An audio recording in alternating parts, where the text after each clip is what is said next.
Hello, everybody at TRACKILICIOUS. Thank you and welcome to a wonderful Sunday evening or morning or afternoon, wherever you are out in this world for another wonderful event. Hey, Mr. Rue, what's going on, Official Caro? Thank you very much for being here with me, Alexi. What are we doing here tonight?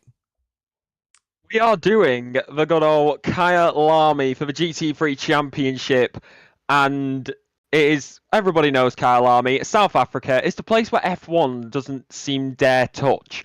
But it's Kyalami, and it's an infamous circuit, and of course, like I said, it's South Africa, and it's iconic, and it's going to be epic to see these GT3 cars go racing around this circuit. I'm super excited. We've got at least 35 drivers signed up. We've got A to Z of personnel here tonight. We've got Andre Alex Alfonso all the way down to Zane Blisket, and the drivers are already getting underway for the qualifying session, so let's go to see how they're doing it. What kind of times would you expect out of some of these drivers here tonight? I'm not very familiar with many of these drivers around the circuit, but there is one man in this lobby, and I know he is racing tonight, who I am very familiar with, Jeff Spangler. And from what I've seen this week for my personal POV and away from TRACKILICIOUS, which, hi guys, this is my debut. I'm British, if you can't tell by my accent. It is probably looking about 139s, maybe low 138s if we get into it. But of course, the track temperature and the weather can be a key factor. Very good points all around. Let's get to seeing what Jeff Spangler's out there doing right now. He's out there putting down 139.9s, just like you ended up predicting.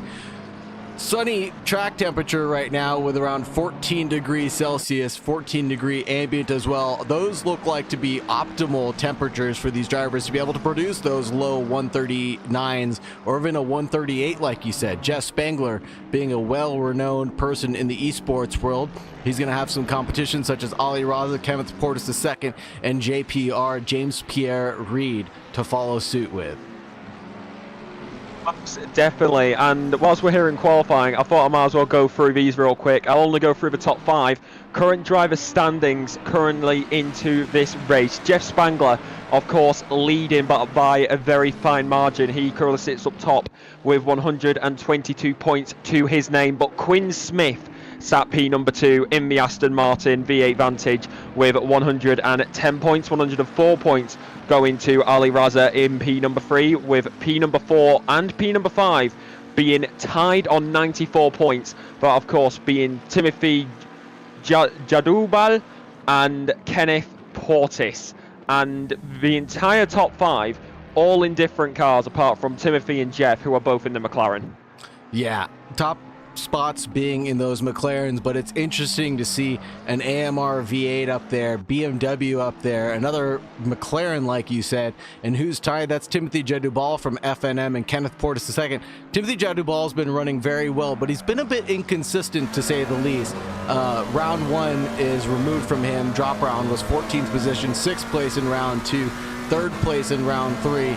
He's had pace in qualifying, but really hasn't been able to produce during the race, or maybe he's just gotten some bad luck. So his ups and downs have been pretty cyclical as far as things are concerned. He's got a great rating on the sim rating, 6,100, compared to the 48, 44, and 37 of Jeff Spangler out in front. So he's doing well for himself and doing well in his category, quote unquote.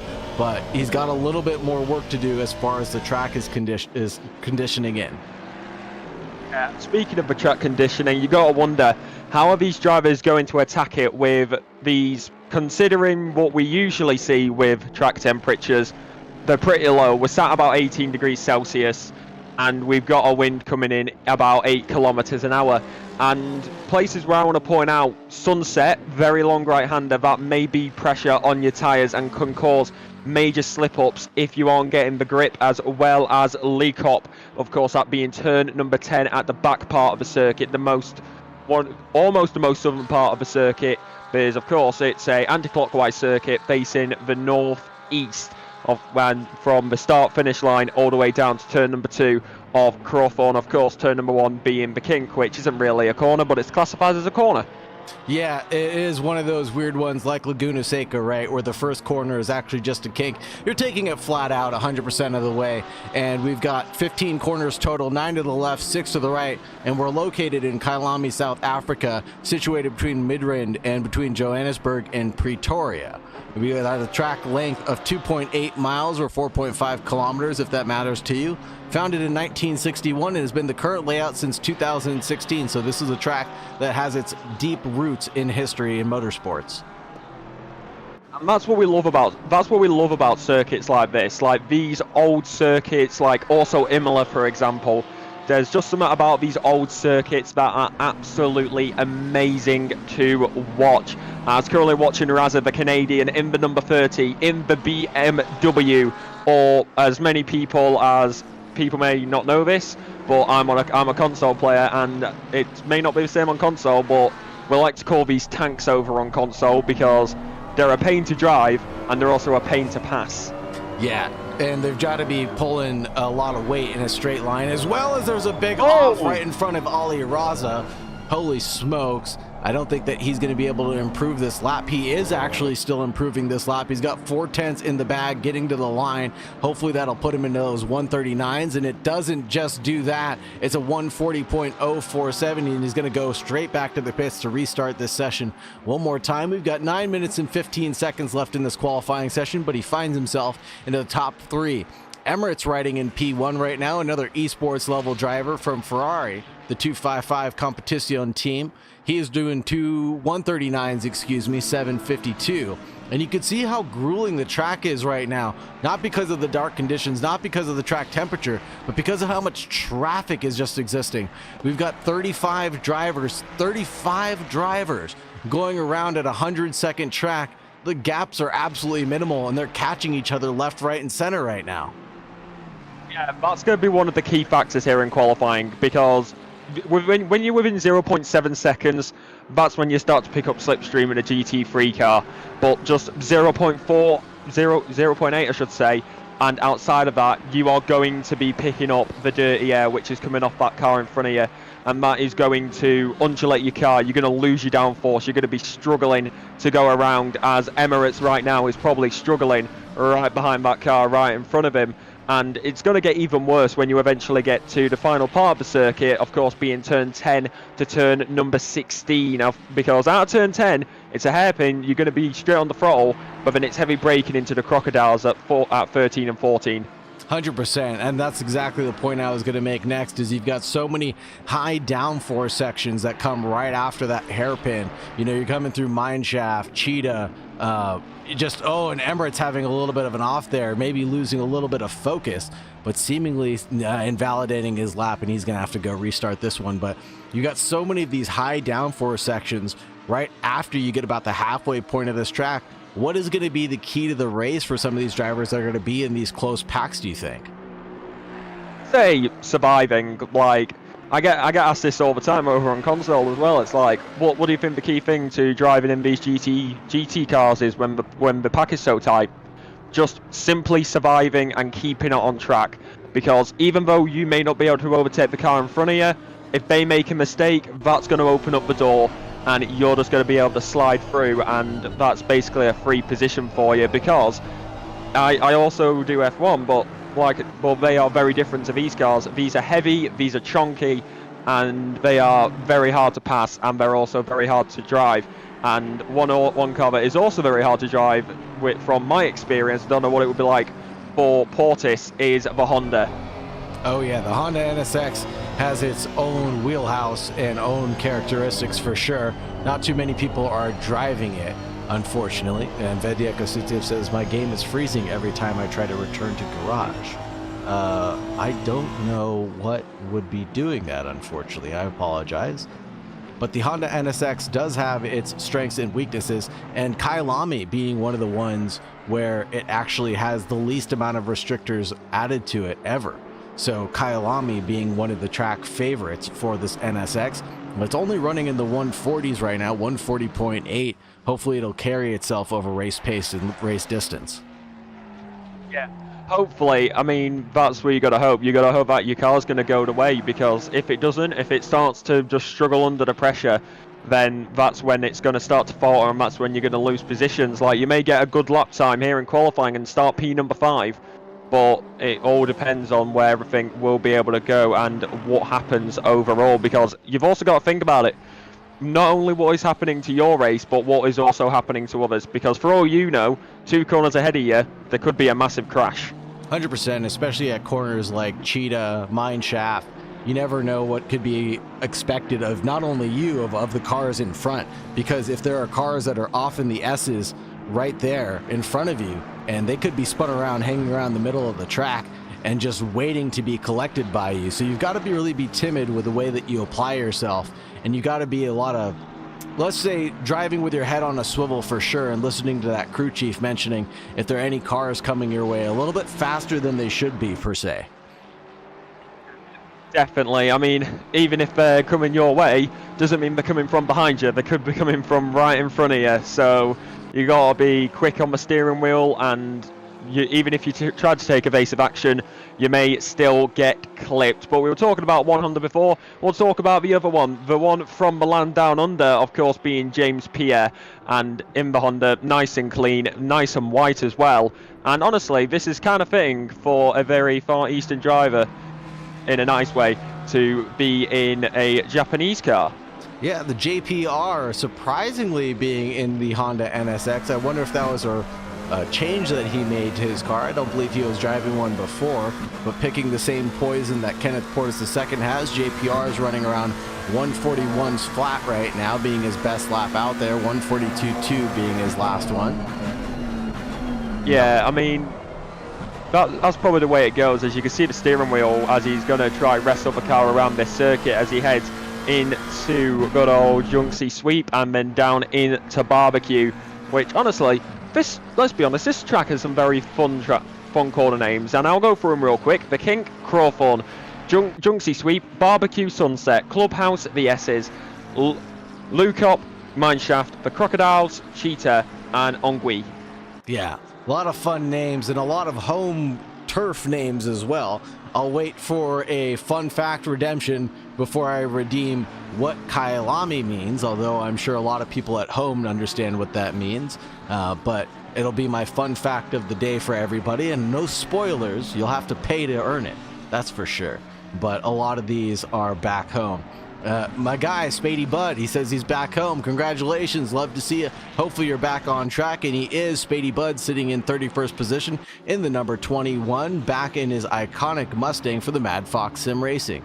Emirates is in the pits right now. Spangler's in the pits. Ollie Raza is out on track, excuse me. Quinn Smith is out on track. Gil Silverland, Kenneth Portis II is coming out right now, so he'll just get one more crack at it on some qualifying fuel before he gets running again.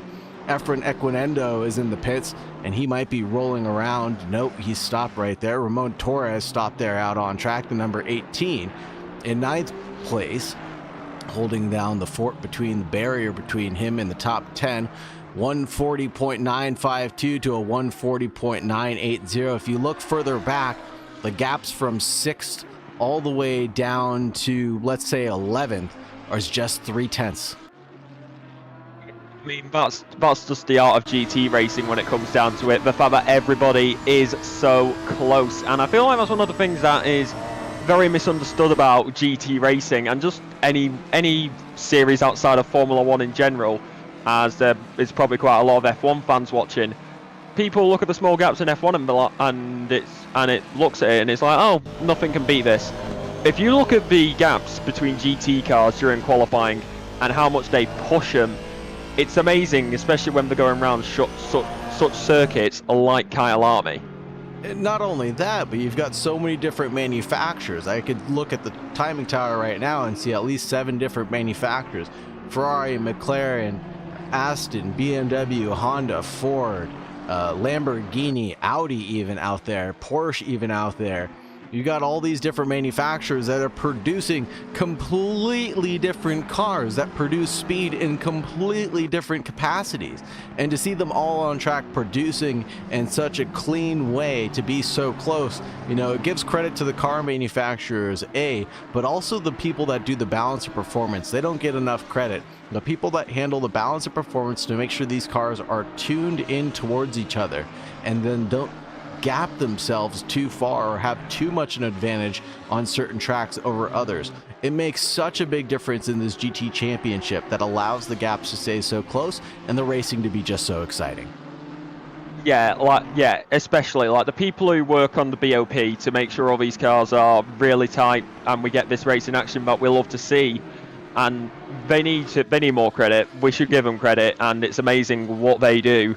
As we have got 20 seconds left here in qualifying, as we've got a yellow flag out momentarily for a car slow on the exit of the pit lane as we head down into turn number 2 of Crawthorne, watching Yadik, and heading into Junksy sweep and down towards Barbecue, but he's going to pull over to the left-hand side, and he will most likely return to the pit lane, and that is going to be the end of qualifying for the Lamborghini, as I believe that was actually a Aston Martin that just went past him.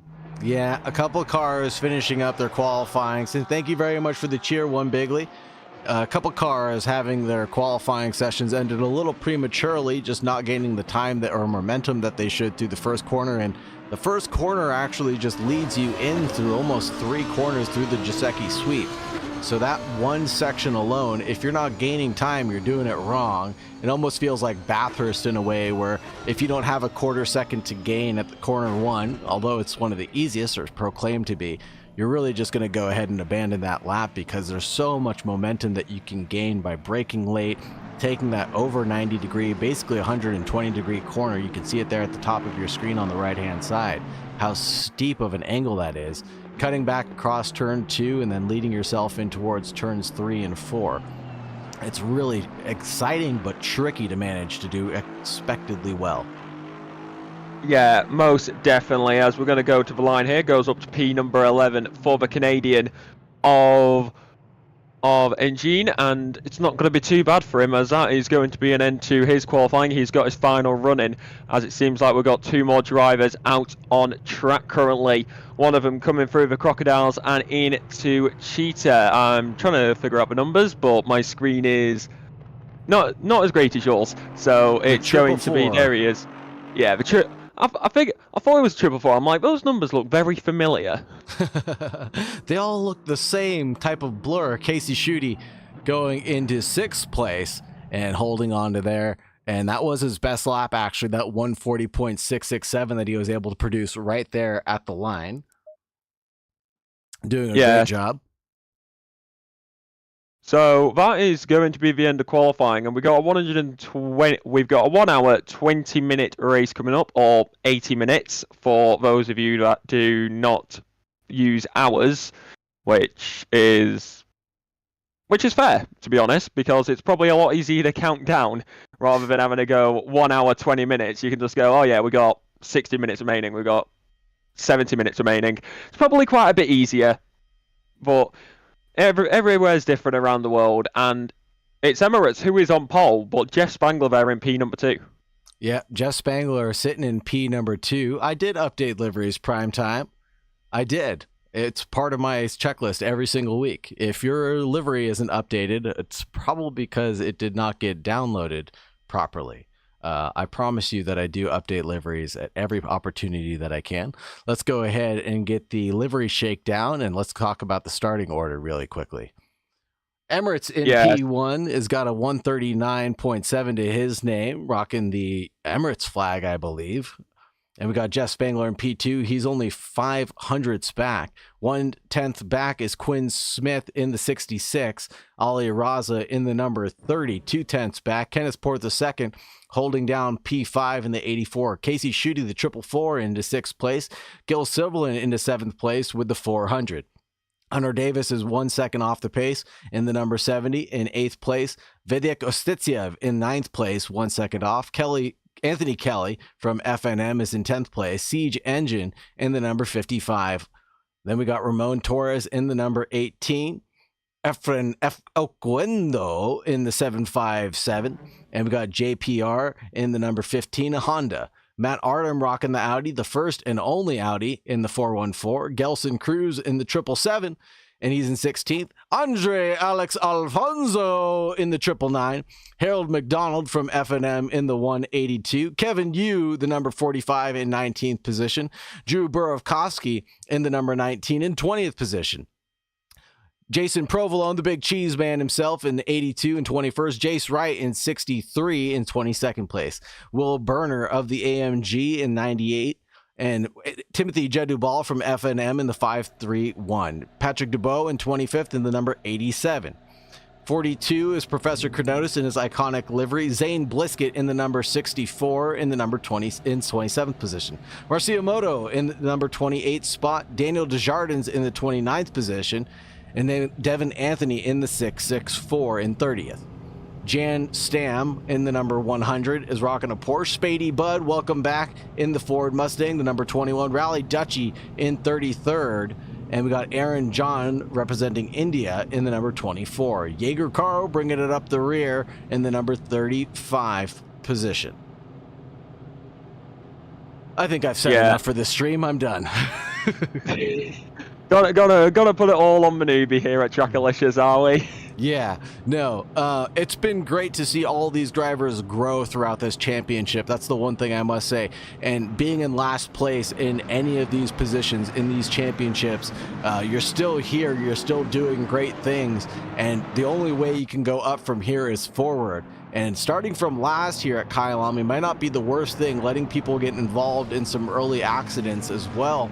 As you talked about during the qualifying session, there might be some side-by-sides through the fast bits of Mineshaft, Cheetah, Crocodiles possibly, where drivers can get involved with each other and get a little too close than they should be.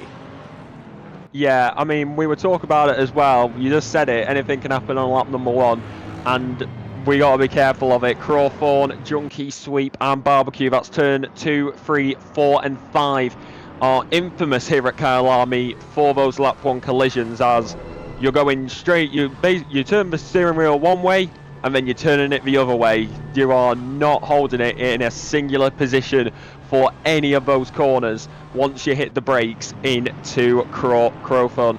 As also, another spot to talk about is going to be Clubhouse, as of course that is a left-hander and it is medium speed, so you got to be careful there. Maybe a lunge down maybe a cheeky little move down the inside, as well as the S's at 8 and 9. The blind spots you've got to be careful of, as those are medium speed once again, maybe a bit slower, and people heavy on the brakes on the first lap trying to avoid collisions there is going to be interesting. Yeah, and like you said at Clubhouse, you've got to set that up prior to sunset, really. And that's really dangerous for the most part. Going side by side through sunset is not going to only hurt your lap time, but your combatant's lap time as well. And going for an unopportunistic move at the Clubhouse bend could be dangerous there. So where are your real big overtaking opportunities? Like you said, Clubhouse bend, turn 1 at Crawthorne. You're not really doing anything at Cheetah, hopefully not, and maybe potentially setting something up at the Crocodiles, possibly. Yeah, also Lukop.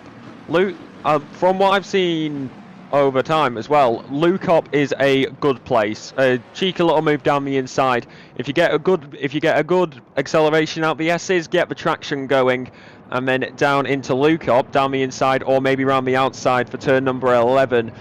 Good run down to Mineshaft as well.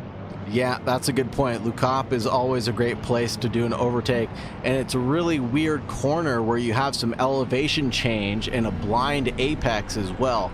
So getting one up on the inside and trying to throttle out, hopefully you don't get undulated through that corner. But here we go. The green flag is getting ready to drop. This is Saagar Bakshi here for Tracklicious, and I'm joined by none other than Alexi. Thank you very much for joining us all here tonight, and hope we have a wonderful racing enjoyment to watch here shortly. And the green light drops. Green, green, green. Away we go. We've already had a disconnect of Emirates. Jeff Spangler, Ali Raza leads Quinn Smith side by side going through the kink and into Crawthorne. It looks like Quinn Smith actually might make that move on Ali Raza. Done and dusted, he sure does. A little bit of door banging in the background as Kenneth Portis II escapes all of that, but Hunter Davis got involved in some of that in the number 70 Ford Mustang, and there's more action in the background. A lot of side-by-sideness going on right now as Efren Ekwendo makes a position. Vedek Ostitsiev also makes a position up, and there is calamity in the background as I think multiple cars were involved in an incident there at turn 2. Yeah, that is a major collision there, and that is not turn number 2. That happened on the exit of turn number 5 barbecue. Just as we said on the formation lap, you've got to be careful going around there. It seems like a car lost it on the exit and just ran a little bit too wide, losing the rear end, veering over the track and making the contact, causing that major pile up, which from what I saw, probably picked up about 5 or 6 cars. Yeah, 5 or 6 cars for sure. Here's Matt Artem chasing down Ramon Torres and Efren Okuendo as they go side by side, but that battle swiftly ended. Thank you very much for the follow, Cali official. Thank you very much for being here. Appreciate all the love and support you guys are giving in chat. Thank you so much. Almost a year as well. That is 9 months. Well, actually, it is almost a year. Let's see if we can get a look at that accident for the 414 very briefly. See what actually happened here. This might be a little too early on. 414 and the 757 potentially. No, that's the 414 and the 55 getting into an accident. Let's go one more back and see if we can find another accident very briefly before it's too late. This is the start of the race coming down Crawthorne. A Turbo Nation racing car trying to go up the inside, and whoa, that was a big wreck there at turn 1. Someone just absolutely blowing their brake point there. So a little bit of calamity on turn 1, or turn 2, you're right. Man, that was not the way to start a race, especially one that's going to be lasting about 80 minutes long. You know, what do you have to say to the drivers as far as endurance is involved, Alexi? Just keep on going. That's the thing. It's a long race. If it was a sprint race, I would be like, I can understand if it's like goodbye. But with a long race like this, even if you lose it on lap number 1, there is still plenty of time for you to catch up. And what you got to do, you just got to put the pedal to the metal, the foot to the floor, push it to the limits and try and get up that field as quickly as possible. As looking on the left hand side momentarily, that is going to be Balkit and Bud, who have actually got 10-second time penalties. I believe they were given that on the race start as we come back onto the main straight here at Kyalami. Yeah, 10-second penalties seem kind of odd. That must be for being out of position on the race start, as this should not be a live stewarded event as far as I am concerned. And Jeff Spangler holding on to P1 right now and kind of running away with it. 1.6 second lead ahead of Quinn Smith, Ali Raza, Kenneth Portis II, Casey Schutte, Hunter Davis, Gil Silverland, Vedek Ostitsiev, Anthony Kelly. But let's go check out the battle between Professor Kanotis and the big cheese man himself. The two McLarens battling it out, getting really close there at the Giuseppe sweep and entering turn 4 right now. And a little bit more closer battle right now as it looks like Zane Bliskett's trying to make a move on the Porsche out in front of Jan Stam. Yeah, I mean, you got to make those moves. It's early in the race, and I would say you want to get your moves done early. Get them out of the way, and then you can focus on defense for the rest of the race, because defending is going to save your tyres a lot more than attacking.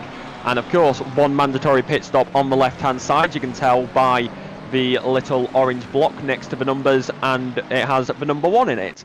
And once they serve their mandatory pit stop, it will turn green. So that's what you got to be careful of. Us currently watching the good old McLaren momentarily, and then we go to the rest of the field. It's going to be nice and clean. The 531 trying to close in on Anthony right ahead of him with 1 hour 15 minutes left on the clock. Yeah, Devin Anthony caught in a little bit of a sandwich right now between Spady Budd and Timothy Jedubal. Like I said, Jedubal's results have been a little hit or miss right now, rising and falling as the coins fall. And it's been a little weird as Kevin Yu seemingly having an incident. Let's see if we can go back and watch what happened to the 45 very briefly. 45 coming in through, looks like Lukop. And no, he's going to Cheetah now, and then just touches the sausage and then gets a yellow flag by going off, but manages to collect the car, only loses out one position and now into 15th place. Man, that was awfully lucky for Kevin Yu to be able to collect that.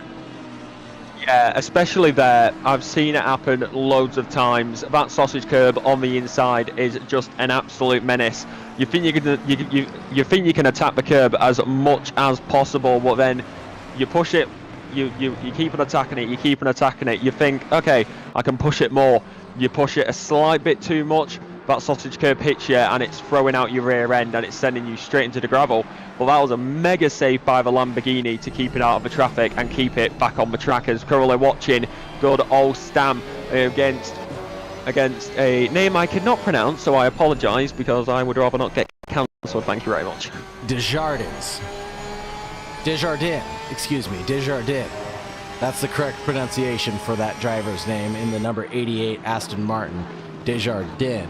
I do want to see what happened to the 64, and that would be Zane Blisket. Just as you were saying, losing the rear end, I think Zane Blisket did lose the rear end on his car coming through Le Coupe, and on throttle, he seems to be doing okay.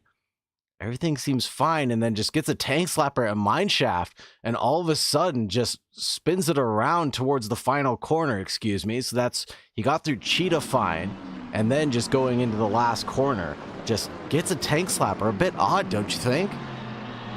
Yeah, it definitely looked a bit odd, but I think it was a bit too far right. So it may have been the same as what happened to the Lamborghini block before, just a minor clip of the sausage curb. Ah, maybe a minor clip of the sausage curb and the car was still undulated or discombobulated there for a second, not really happy with the car position it was in, and then when he got onto the brakes, potentially just losing it right there at the decompression zone. Exactly. It's hard luck when it comes down to it. You just push it a slight bit too much and it happens. But keeping it on track still, as luckily enough he was able to keep it out of the barrier, meaning that that car will not have damage. It will just keep on. You just have to regroup, go again, as many people would say. As currently watching, or going to be heading around through Clubhouse and down to the S's. The Lamborghini, currently sat P number 19, seeming to have a fun time this evening, which honestly is kind of fitting. The number 19 in P19. Yeah, awfully fitting there. Let's look at Vidic Ostitiev chasing down Provolone, going on the inside of Le Coupe. Doing a great job of maintaining the traction there on exit. Makes that one look easy around Provolone, but then here's Spady Budd having a bit harder of a time going through the same corner, trying to get around Zane Blisket, but Zane Blisket is able to defend that position, and they're 22 and 23 overall respectively. Will Burner also chasing down Rally Dutchy in the background. Oh man, and it looks like they're side by side, but a little bit of disconnecting going on there. Hopefully the drivers are able to maintain their own sanities as they keep an eye on that, and Ramon Torres now chasing down JPR. There's action everywhere we look, Alexa. Yeah, I mean, like we said in qualifying, these cars are going to be so close together, it's going to be hard to ignore it. And as we head through the junk sea sweep and down towards Barbecue, it's going to be the McLaren who is hunting, looking to get past that Nissan. And it's going to be a one hell of a time. The number 18 versus the number 15 as we head into Sunset. Like you said earlier, you got to get this corner perfect to set up for Clubhouse. As we have got Dust being kicked up just in front of us. Down the inside goes Zane, and that is going to be a lovely little move right there into P number 21 to get past Anthony. Yeah, Zane Blisket past Devin Anthony, auto camera taking over to give us the action that we're all paying to see right now. But there's so many battles that we're trying to keep an eye on, and Devin Anthony runs into the back of Zane Blisket there, and it looks like Zane Blisket is having the worst of it right now. His car was definitely not settled in for the braking zone, and Devin Anthony trying to take an opportunistic move out of that one, but really just happily backed off right now. But this train of cars is in the battle for 20, 21, 22, 23, and 24 of Will Bruner in the background. And those three cars getting collected with each other right now at Le Coupe.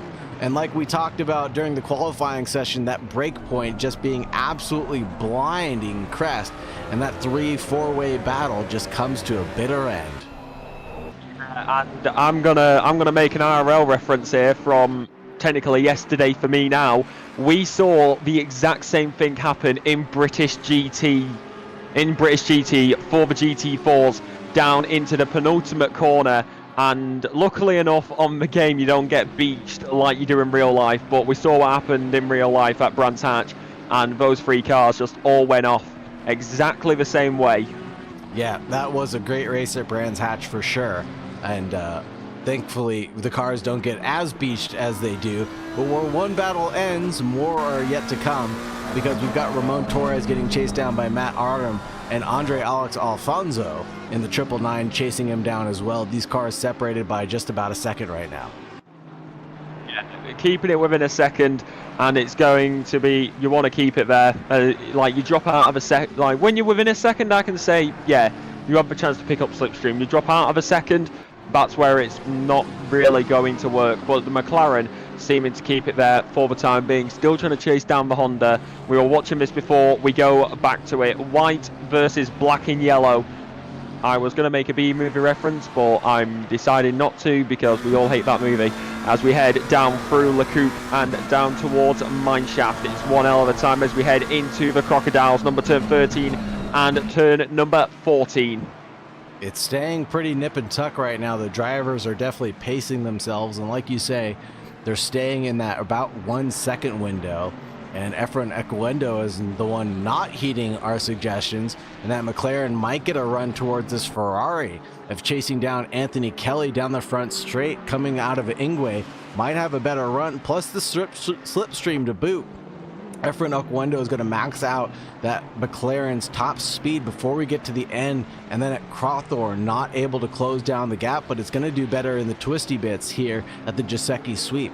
And although it's supposed to be doing better, that Ferrari's gap is actually increased by just a tenth, and now trying to gain some momentum through Barbecue and on to Sunset is really where you got to set things up like we keep on talking about for the Clubhouse.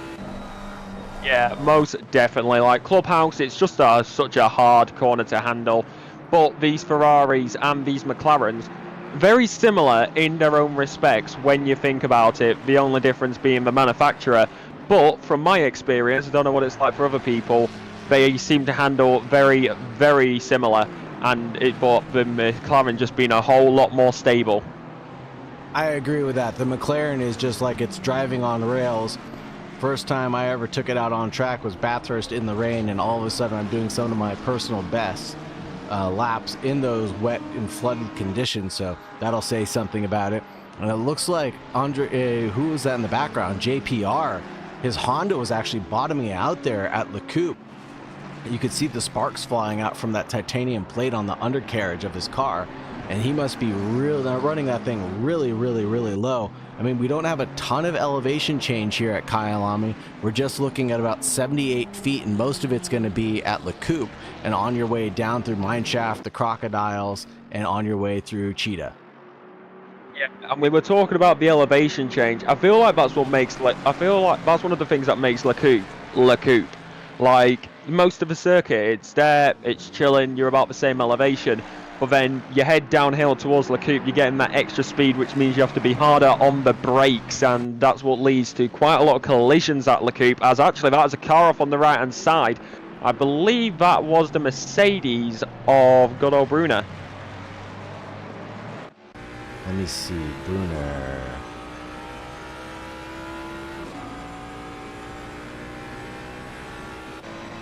Here's Moto getting passed by Zane Blisket now, not doing a great job of maintaining that momentum going into the second corner. Whoa, and then a big look up on the inside, trying to do the best that he can on Zane Blisket, trying to get that position back as quickly as possible, but not really being able to recover from that. So Moto backs right out of that, the 239, realizes that Zane has got a 10-second penalty attached to his name that he has not served yet. So a lot more time to be gained. And here goes Zane Blisket on Daniel Desjardins at Sunset. Took a look up the inside. Like we talked about, slow in, fast out. Now Zane's on the outside line, trying to set something up for the clubhouse bend. Outside, inside one more time, trying to chase down that AMR. Doing a good job of staying close. Doing a great job of staying underneath that rear wing as well. Yeah, most definitely. I think that Aston Martin was actually a little bit cheeky there, moving over slightly on the right-hand side. Tap of the brakes, move over right slightly, just a minuscule bit, and then off you go. But the two Fords seeming to have a nice little battle here. That will be Anthony who will get past Carrera. Yeah, Diego Caru not doing a good job of managing LeCoupe, but sitting in 22nd position. Positions gained overall right now for Diego Caru, 13 gained overall. One of the biggest winners, Jan Stam, with 12 positions gained, is now into the pits. Pit stoppers have been so far. It's going to be Jan Stam, Patrick Dubois, Gelson Cruz, Spady Butt. These drivers seemingly not taking tires, or they all took tires, excuse me, and repairing a little bit of damage that they incurred as well. I mean, that's kind of the way it is. Like, if you're doing damage, I would say just take tires. It's the main opportunity. Like, no matter how much damage you've got, if you're coming in to get it fixed, might as well get a fresh set on, get the rubber, and get going once again, as that will give you a nice advantage once you get those tires up to temperature. Not only that, you're going to be out of cycle from a lot of other drivers, so you'll be able to run in clear air for a lot longer than some of the other drivers that are out there who are battling it out, stuck underneath the rear wing of other people, generating a lot more heat in their brakes by pushing themselves maybe a little bit more than they should. So that'll be an advantage to be gained, and the only disadvantage will be making these tires last to the end. The temperatures are increasing. We're now seeing an increase up to 18 degrees Celsius. We'll keep an eye on that overall, but it's still very cool at night here for the Kyalami circuit, where the tires might actually be able to last you the rest of this lap, the rest of this race. 62 minutes left on the clock. Yeah, we're 10 laps in at this point. Jeff Spangler still leading with a plentiful gap, 3.715 seconds, showing on the timing board, maybe increased on race control, but heading down into turn number 2 of Crawford, the good old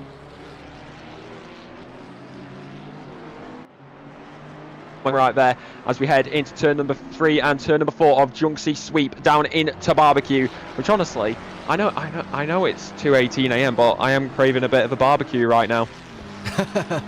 I'm right there behind you. If you're firing one up, fire one up for me as well. Get the charcoal ready.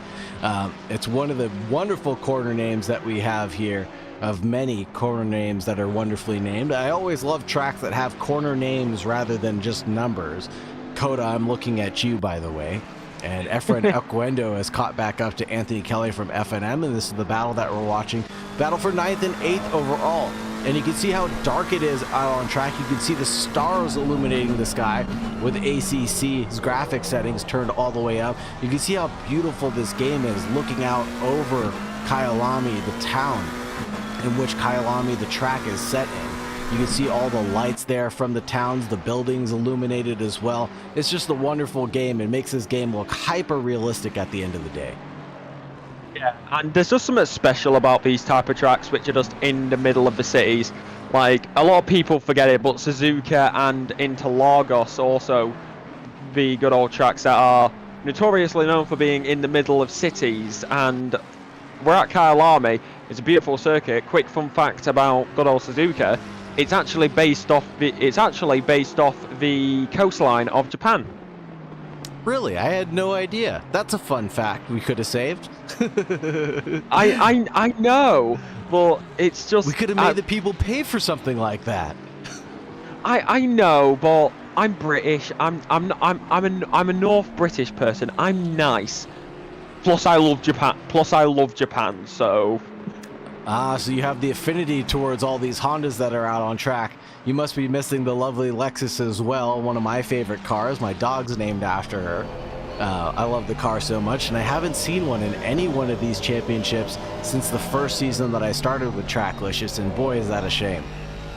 I mean, hey, I'll be completely honest. I drive a Ferrari. As currently right now, Nissan versus Lamborghini going ahead down into good old S's, wheel to wheel, side by side, lovely battle, and that's going to be the Lamborghini who will come out in front. He has got past good old Alfonso.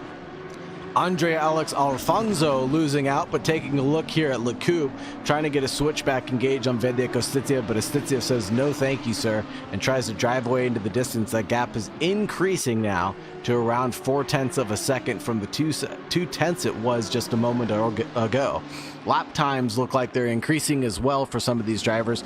41.8 for Vedek Ostitiev, 42 flat for Andre Alex Alfonso.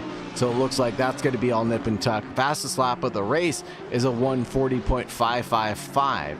And last lap for Jeff Spangler was a 140.835. So really dictating the pace of this race so far, especially since we've had Emirates drop out early on in the formation lap even. Yeah, that's very unfortunate with the disconnect. I mean, he put it on pole, and then the game was just like, cool, you've had your fun, get out. Poor guy. It was. I feel really bad, especially with what time it would be over there for him as well. If they are actually over where Emirates is based, and like it'll be really early for them. Like it's early for me. It's 2:22. It's 2:22 a.m. It's going to be even earlier for them. Yeah, late in the evening, late in the night for him. Probably into the bright and early AMs, as there's an AMG just getting out of the way. That's Casey Schutte not having a great time, and he's getting passed by Hunter Davis and might get passed by Gil Silverland as well. Has a big tank slapper of a moment, and it looked like that was right after the S's, and now Casey Schutte is going to get passed here at Mineshaft, or is it side-by-side action? A little bit of door banging there, sends off the 444, and Gil Silverland's going to back out, give the position back over to Schutte, and Schutte's going to be able to hold on for one more position for just another moment, but just barely stays alive through the crocodiles and stays alive through Cheetah, and just gets himself collected and driving back into a straight line finally. But that's one of the unfortunate things about Assetto Corsa Competizione, is that the contact engine kind of just decides, yeah, instead of just letting you guys how do I say this, gravitate towards each other, you make contact, yeah, we're just going to ping you off, which of course with GT racing it's the responsibility of the car behind to lap the car in front. The car in front doesn't have to move out the way, so that was completely legal, and it's just very unfortunate with the contact engine that we have here in ACC. 100% ACC physics doing ACC physics things, but that's sometimes how GT driving goes. You can't have two cars or two boxes drive into each other and not expect anything to go wrong. Thank you very much for the most recent follow. Appreciate the love and support you give to Tracklicious. Hope you're here to stay. We've got wonderful GT action going on, and it's only just begun. We have 56 minutes and 50 seconds left on this race clock. Mandatory pit stops are coming out for all these drivers. Mandatory refueling as well. Optional tires for the drivers. So it leaves a lot up for grabs for how you want to dictate your pace over this last 50 minutes. Yeah, most definitely. I mean, I feel like the smart idea, or well, the most common idea would be about between 50 and 30 minutes, you come in, put new fuel in, get a fresh set of tyres on. But then you've also got those people who are a bit like good old Sergio Perez from Formula 1, who just absolutely whisper the tyres and can just control them and ensure that there is absolutely no wear. So we'll probably see those drivers not taking any new tyres, have a quick splash and dash, and get straight back out on the circuit. I'm looking forward to seeing those drivers take place as Casey Schutte is about to get passed by Gil Silverland. This battle races on all the way to the start-finish straight, and through Crawthorne we go. The 444 is on the outside, the Black Rifle Company car hidden in the darkness now, and the white car of Gil Silverland able to finally go through neatly and tidily. You see the sparks flying out from the undercarriage of that car as it hugs the curbs at Barbecue, getting set up forward Sunset though. Is it all going to be nip and tuck? I think so. The 444 tucks in just fine and dandy. Happy with the position it's got so far. Battle for 6th and 7th has settled down finally. Yeah, that's one of the things that happens quite a lot. We get these quick little battles for about half a lap, then they'll settle in and play the smart game. 100%. And playing the smart game, because this is an endurance event and not a sprint race, means a lot now, as Gil Silverland is trying to get around, I believe this is a lap car, the 664 of Devin Anthony, who has taken a pit stop already, getting waved with blue flags. And now the 444 is going to be doing the same thing, flashing its headlights, knowing that it's got to get out of the way so it can resume this battle with Gil Silverland out in front. Trying to go for a look on the inside is Casey Schutte, trying to go past Hunter Davis, and it looks like everything's going to be all right, getting past Devin Anthony. Yeah, I mean, just looking at the gap right now, it definitely opened up, and that happens. You try to get past the car, you're going to be losing time, so he's going to want to have to put the pedal all the way down, as that is Motor going slow.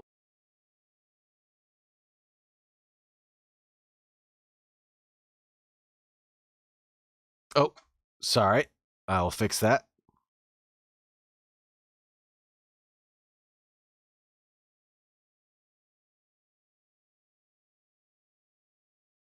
And fixed.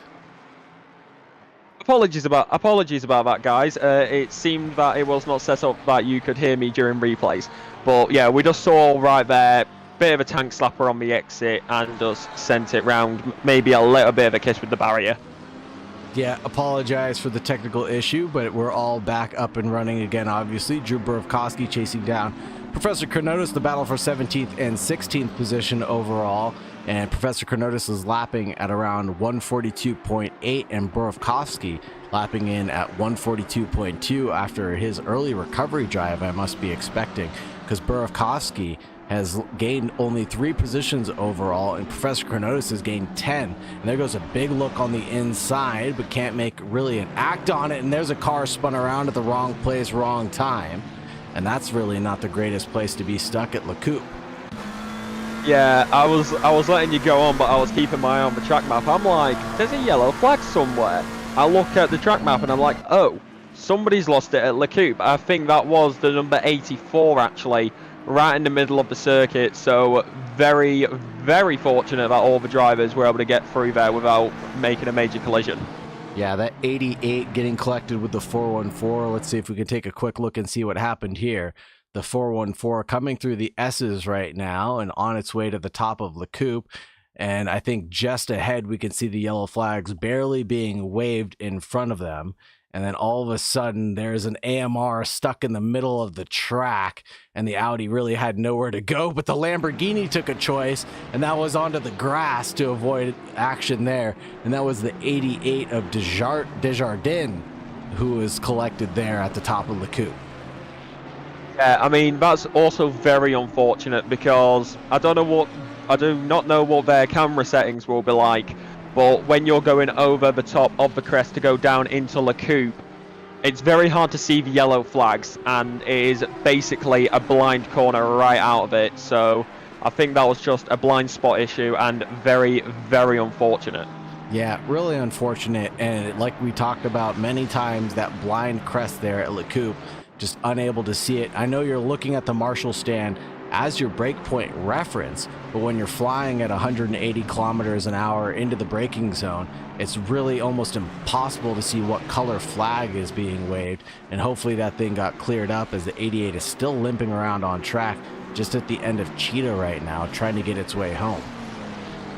Yeah, trying to get it back to the pit lane, trying to play it safe, as there is lots of people are making their pit stops around this period, and the blue flags are flying around the circuit. So it's going to be very, very unlucky if you catch any of those cars which you have to lap. to get back into the racing action, as that is going to be the Lamborghini who will go off in Cheetah and down into Ongui, and we head onto the main straight once again. That's wheel to wheel, side by side, and that's going to be Alfonso trying to close in, as he will have the slipstream down into the King and then Crawford. Hopefully so. He's got a lot of momentum going his way right now. Vedek Ostitsiev not having a great time there at the end of Cheetah, and then now the move should have been done and dusted, but really backs out of the battle. Matt Artem in that 414 in 11th place right now, and it looks like Anthony Kelly and Efren Oquendo, they're gonna go side by side for a little bit, and this three-way battle is about to get really spicy. Efren Oquendo goes through on Anthony Kelly from FNM, and there goes JPR around the outside trying to go for a sneaky look, and the car bottoms out over the curbs and gets unsettled, slows him down by quite a bit, but still manages to keep his momentum in this train of cars. They're only about a second apart from 8th, 9th, and 10th right now. Losing touch just a little bit with Anthony Kelly, but JPR is managing to try to keep this momentum as swiftly as possible. Yeah, you can tell how much it undulated the car as well, because the sparks, they flew across the circuit. Like, oh my god, I don't think I've ever seen so many sparks in my entire lifetime. So you gotta wonder, although I don't think it's actually in ACC, but if that was real life, most likely definitely underfloor damage. Oh, 100% there would be underfloor damage on those titanium plates that ride underneath these GT3 cars that protect everything that's going on from the undercarriage, because you've got so many of these areas where the car is just getting unsettled. It's rising and falling. It's going over these crests. It's going over all these bumps in the track. You've got to have something there on the undercarriage to protect it other than just some plastic. And here goes another look out of JPR trying to go the long way around at Crawthorne, setting himself for a switchback and almost runs to the back of Anthony Kelly from Fear Nothing Moto, but backs out of it there at turn 2 and turn 3. Sets himself up very well for barbecue, and this might be another run at Clubhouse. It looks like it, and I think that was there may have been actually minor contact there coming out of turn number 2, which, because that car slowed down a bit too quick if it was just the brakes for me. So I feel like that was maybe a tiny bit of contact, not enough to send each other around, but definitely enough to slow you down as we head out of good old Clubhouse and down towards the S's. Yeah, through the S's, this is where the NSX is not going to perform as well as the likes of a Ferrari. The NSX really having its restrictors undone there for the long straights that'll be able to produce a lot of horsepower in, but staying really close to Anthony Kelly from FNM. The gap is about a half a second. Here's Efren Oquendo getting past, I believe that'll be Devin Anthony in the 664, the back marker. And maybe this is the time that you were talking about, right around that 50-minute mark, the 30-minute mark. This is where you're running into back markers anyways. Would you take your pit stop now? For me, I would personally say how many back markers have I got in front of me? If I've got one back marker in front of me who's like 10 seconds away, I would be like, I'll stay out. He's not really affecting me that much. If I've got two back markers in front of me within a 5-second gap, I would be like, I'm not going to get past these guys quick enough. I'm going to come in for my pits. Wow, what a crazy look from JPR. Looked left, looked right, looked to the middle, trying to find his way around that 664 of Devin Anthony, as well as the Fear Nothing Moto car, trying to make lap traffic go his way, but unfortunately not. The 664 has done a great job of staying out of the way of the leaders or the cars that are on the lead lap, but the 15, excuse me, of JPR trying to do a better job, and that car is just not happy going over those curbs. As you can tell, it is just spitting fire. I want to ride on board with him while we go through Sunset the next time around. I want to see what his wheel is doing, really, to find out how much he's really working that thing to try to keep it going straight. Yeah, as we have got redeemed give driver on board choice energy, JPR. JPR is going to get all the energy in the world right now. Anthony Kelly from FNM, you're under threat. JPR just took a big Red Bull, the big RB, and now he is going to catch his wings and fly away, and he's going to catch you at turn 2. I can only imagine this lap has been going JPR's way. Hopefully it helps him get everything that he needs out of the production from this NSX. Yeah, most definitely, and it's all going to come into account here right on the main straight as you head over the exit, and it's pedal to the metal, foot to the floor as JPR from down under looking for the move, maybe down the inside, but nope, he's going to move over to the right hand side, maybe possibly looking for a switchback moment as the gap does open up on the left hand side, but decides I'm going to take the racing line, I'm going to play it safe as we head down into barbecue. Yeah, wow. Another crazy look out of JPR. Look left, look right, look center again. Trying to find his way around Anthony Kelly, but Kelly is just positioning his car very well on the racing line and almost parking it on the apex. The lap times right now, 42.5 out of Anthony Kelly, 42.6 out of JPR. So it's going in the way of Anthony Kelly right now, but this is allowing Matt Artem, who's in the 414, to catch back up. Last lap around was a 42.762, so this is just coming down a lot faster than it should be. I'm just looking on. Go ahead. I'm just looking on the timing board on the left-hand side right now. The gap's seeming to be very, very small between P number 3 and P number 4, that being Raza and Portis, as we're currently watching some good old Lamborghinis, Audi, and I believe a good old Ford action as well as we head down into Mineshaft, through the left-hander, wheel-to-wheel, side-by-side, then down into the Crocodiles of 13-14. They're all going to be battling each other, and that's going to be contact on the rear right. That's going to go round. That's going to be a major contact. Both of them go off. That's Artin and also Odd.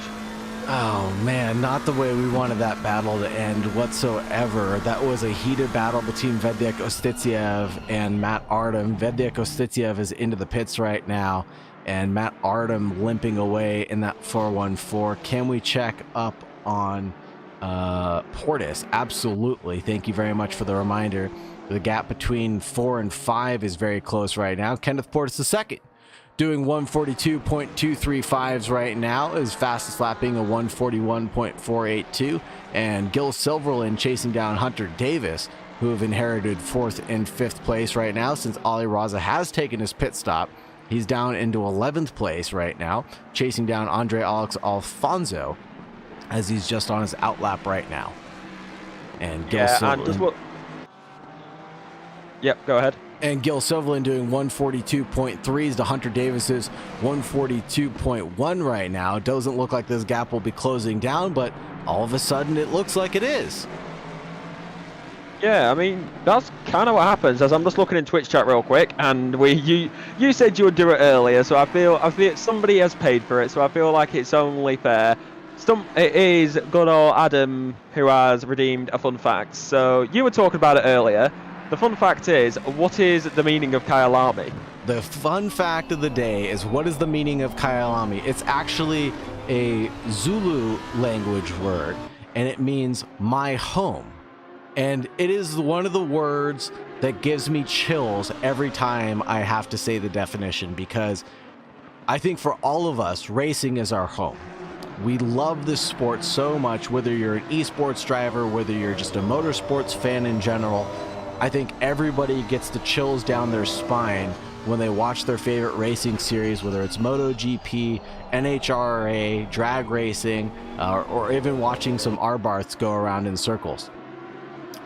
Good old BTCC, yeah. Especially over here. It wasn't mentioned. I feel like that was a lot of American ones. I have to mention it. British GT and the British Touring Car Championship, and of course Formula One. Yeah, absolutely. British Superbikes as well, being another great series to watch. But anytime you watch those series and someone brings up that their home is their home track, or they bring up how much they love somewhere, it really just sends chills down my spine, is because that brings up so much ownership and love and passion for where they're racing on that one particular day. And for Kyalami to mean my home, that just means it's inviting to everybody to be your home. And Kyalami absolutely does feel like my home.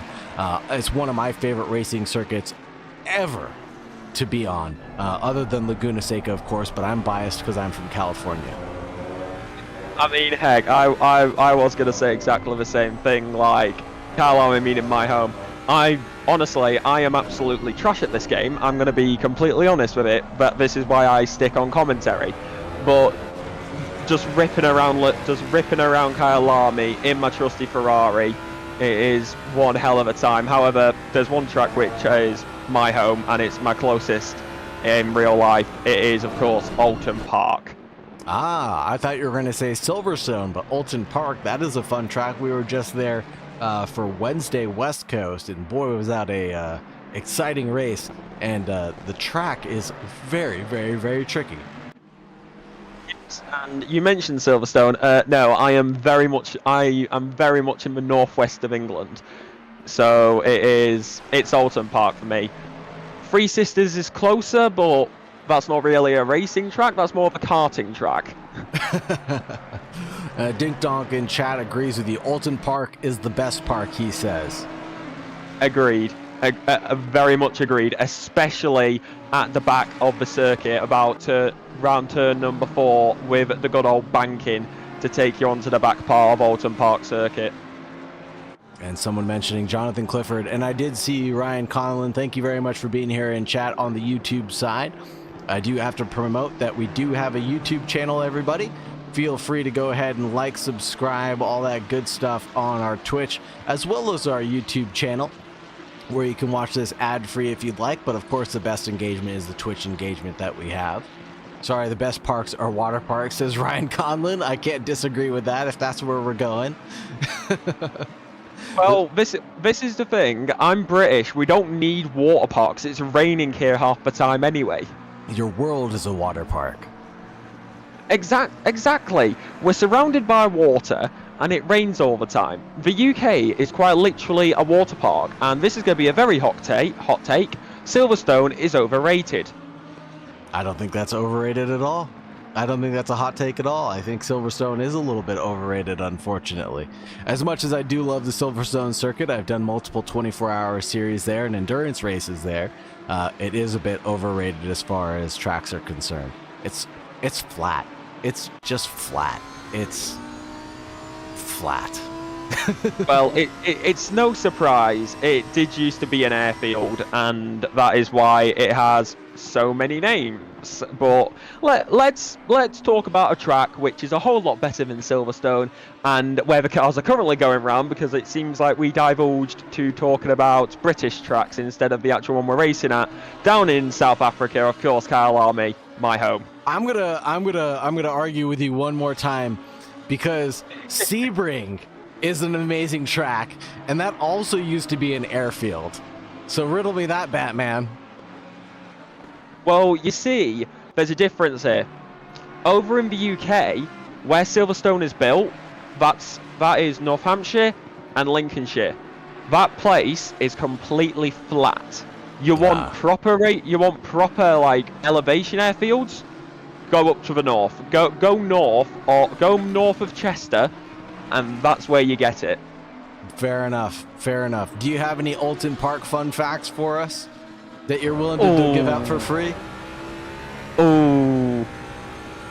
Fun fact, I have never actually been there. Because this is the thing, I have played it several times in the sim. I have watched many videos on it. I am always watching it when the BTCC is there. However, I am very, very poor. If that wasn't evident by me having to use 2 different accounts to be able to do this right now. Quick update to the race. It looks like Jeff Spangler is into the pits, just came out. Gil Silverland also into the pits, just came out. This is where we're going to start seeing some action. Ali Raza stuck in a bit of a sandwich now. He was in clear air for a little while, but now behind Jeff Spangler. And this is going to be the battle for provisionally the lead of the race as far as things are concerned, because where did JPR come out? JPR has not taken his pit stop yet, and neither has... Where is Jeff Spangler? So excuse me, he is tied. This is going to be the lead for the race battle right here in front of us. Jeff Spangler and Ali Raza separated by a half a second right now out on track. but now they've got Andre Alex Alfonso, who has no need to get out of the way from these drivers right now. He is on the same lead lap as these people are, but he's going to heed the warning right away that McLaren's going to be able to go through on the inside line. But will that BMW also get the same love and respect? That GTR, excuse me, is going to battle it out with big old Jeff Spengler around mineshaft side by side right now, exchanging a little bit of paint along the way. And Ali Raza now looking for a little bit of room to be able to squeeze his nose in. And there's almost a three-way wide sandwich before the entrance to Cheetah, and now Ali Raza's really got to put in the work to chase down Jeff Spengler as he's on cold rubbers right now, and this is going to be his best opportunity to take the lead of the race. Most definitely. I mean, that's one of the things we also have to think about here. Normally you get your tyres heated up pretty quickly, but with the track temperatures being lower than what they would be during the daytime, it's going to take maybe 1, maybe 2 laps more. And Alfonso, the man from Portugal, trying to chase down the top dog, of also known as Jeff Spengler. Yeah, Spengler's doing a great job of navigating these blue flags and these back markers as well. Ali Raza's been doing a great job of catching up to Andre Alex Alfonso, but not a great job of getting around him. Had he got around him a little bit sooner, I presume he would have been in the lead of the race, or inherited it at least, as Jeff Spengler would have come out right behind Andre Alex Alfonso. Yeah, and also quick little information on the left-hand side, as we can see right at the bottom, the number 88 has been disqualified. 88 disqualification, most likely for speeding in the pit lanes, going way too fast there, and they're going to be stuck in the pits for the remainder of this race, unfortunately. Yeah, that's just very, very unlucky. You cannot. It's very easy to do that. You can either knock the button which has the pit limiter on, or you can accidentally shift it up into second, and that's the main thing. What counts as we get a proper view of what these drivers are seeing here with the helmet cam of good old Bruma as we head onto the main straight once again as we begin to run down to Crawthorne through the kink. Will Brunner chasing down Ramon Torres, battle for 19th and 18th overall. This is battle for position overall, as they have both taken their pit stops already, lapping around 142.9 to the 142.5 of Brunner. So that gap will expectedly come down over the next few corners. Here's Ali Raza and Andre Alex Alfonso, excuse me. Yeah, no surprise there, as currently watching the leader, the number 66 from America, Quinn Smith. I don't see this man as much, but I know that when he is in the zone, he can lock in, and he is leading this race right now. Of course, Jeff Spengler still yet to make the pit stop. The top, Jeff Spengler has made his pit stop, my apologies, and the top 5 yet to make their pit stops. So it's also going to be interesting to see where they will come out after track position and the count back per the time in the pit lane. Yeah, also curious about where they come out with traffic involved around them. You know, it looks like Ali Raza's caught back up to Andre Alex Alfonso. 42.3 for Ali Raza, 42.31 for Andre Alex Alfonso. So not getting slowed down by a ton, but it looks like Ali Raza's best lap is a 141.8. So he's really trying to navigate this one very carefully to make sure that there's no contact between these two cars. But this is the closest battle that we have out on track right now, is Ali Raza versus Andre Alex Alfonso.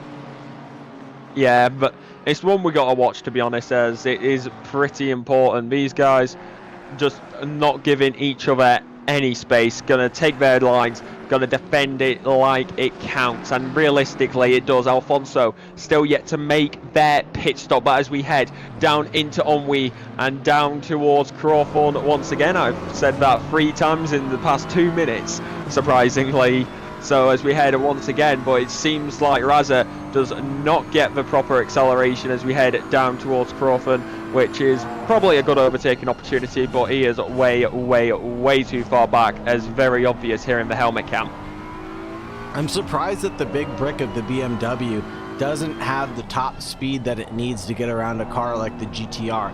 The GTR may be getting a different balance point here than the rest of the cars, where its top speed might be a little unrestricted, so it's not topping out as much as we saw Andre Alex Alfonso dripping a little bit of pocket sand in the background into Ali Raza's eyes. He must be using a tear off or closing up those air ducts right now to make sure that he doesn't inhale any of that toxic stuff.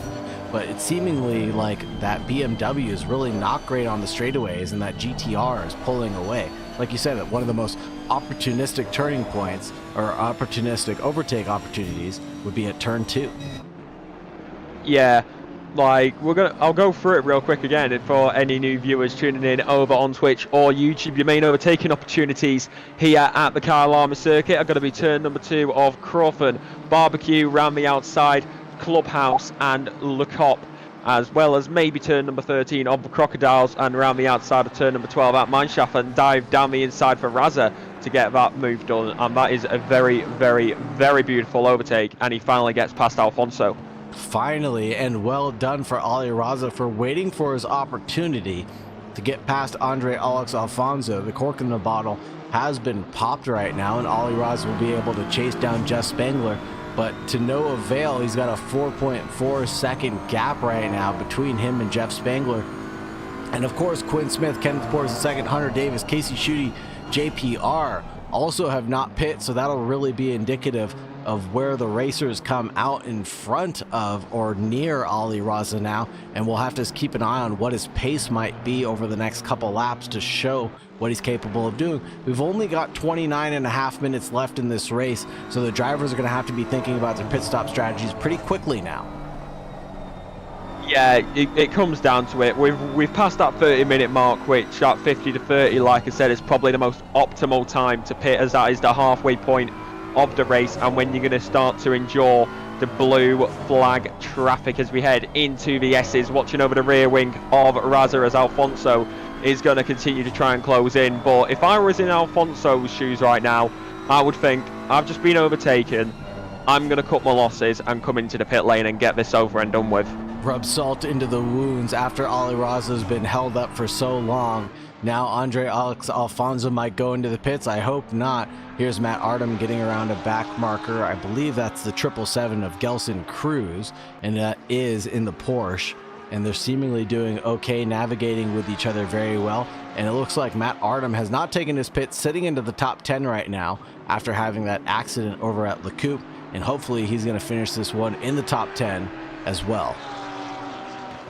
Yeah, I mean, that's just, let's be honest, that is a good drive if he is able to do that, as we've got a freeway battle here momentarily coming through good old Clubhouse. Get the clubs out. Let's go play some golf as we go down into the S's, and that's going to be a lovely little overtake there for two Lamborghinis seeming to have a nice little battle here, and it's what we love to see as we head out of the S's through turn number 9 down towards turn number 10 of Le Cop, and then over the crest and at lovely jubbly as we go over to JPR, the guy from down under in the Honda, and he's seeming to have a decent amount of time right now, and he's got plenty of space on his hands as he is within 0.3 seconds as we keep on going as we head out through Clubhouse. Yeah, JPR having a good job right now and driving this one to his heart's content.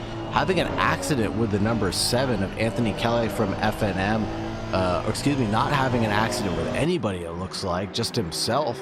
I'm not sure what that is saying on ACC TV, but the 15 trying to get really close, and there it is on the inside of the 444. Can it make it stick? I don't think so right here, right now, but this is going to get set up for the mineshaft corner out of Le Coupe. Big drag. I talked about the restrictor on that NSX being unleashed. Now headed towards the Crocodiles. That 444 is deep on the inside line. This is going to be a switchback opportunity for the number 15 of JPR. Can't quite get it collected there, and now through Cheetah. Here we go. Fast and flowy section. There it is. The 444 goes off into the dirt. That'll slow him down by just a little bit. Jeff Spangler is lurking around in the background in the number 9 in 6th position, waiting for this conversation to end between these two drivers. That way he can get a word in himself, and that word just might come very quickly as 3/10 now separating, dip, diving, and dodging the 15 around the 444, trying to find somewhere to go, and he backs out of it completely, allows Jeff Spangler to go forward and try to make his way around Casey Schutte as well. I feel like that's actually a tactical play there, letting Jeff Spangler do the work for you, because he probably realized how much time he was losing in that battle So he let Jeff Spangler through, and Jeff Spangler is not going to give it up, and that is going to be a lovely move up in a P number 4. He just parted those waves like it was nothing. His bro is really Aquaman. Yeah, Jeff Spangler just parting the seas, like you said, and just finding his way through. Thank you very much, Shredder BC, for the follow. Thank you very much for being here. Appreciate all the love and support everybody's been given all race long. Hopefully you're enjoying the Tracklicious event that we have. We've got 25 minutes left on the clock. Plenty of time left to go for some more follows and some more action, as we're seeing some epic stuff out on track right now. The battle between Jeff Spangler just concluded between Casey Schutte and JPR, but JPR is not quite done with Casey Schutte just yet. Yeah, most definitely not. We got plenty of time left in this race, and plenty of time for these two to just keep on battling. And to be honest, I don't think we'll ever get old, because no lap is ever the same. Constantly changing conditions, constantly changing wind, and the tyres, of course, starting to degrade over time. However, one thing to point out, both of these drivers still yet to make their pit stops, which is, of course, required as we head through the kink and down to Crawford, as that is going to be JPR, who looked for the inside momentarily but decided to back out of it. And as we head into Junkie Sweep, it's going to be nice and clean. They're going to keep at it though, right under the wing, and into good old barbecue we go.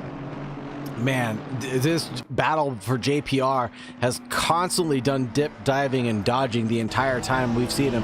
Now I want to go on board with the helmet cam and see what he's doing to this wheel as he goes through Sunset and over the curbs potentially.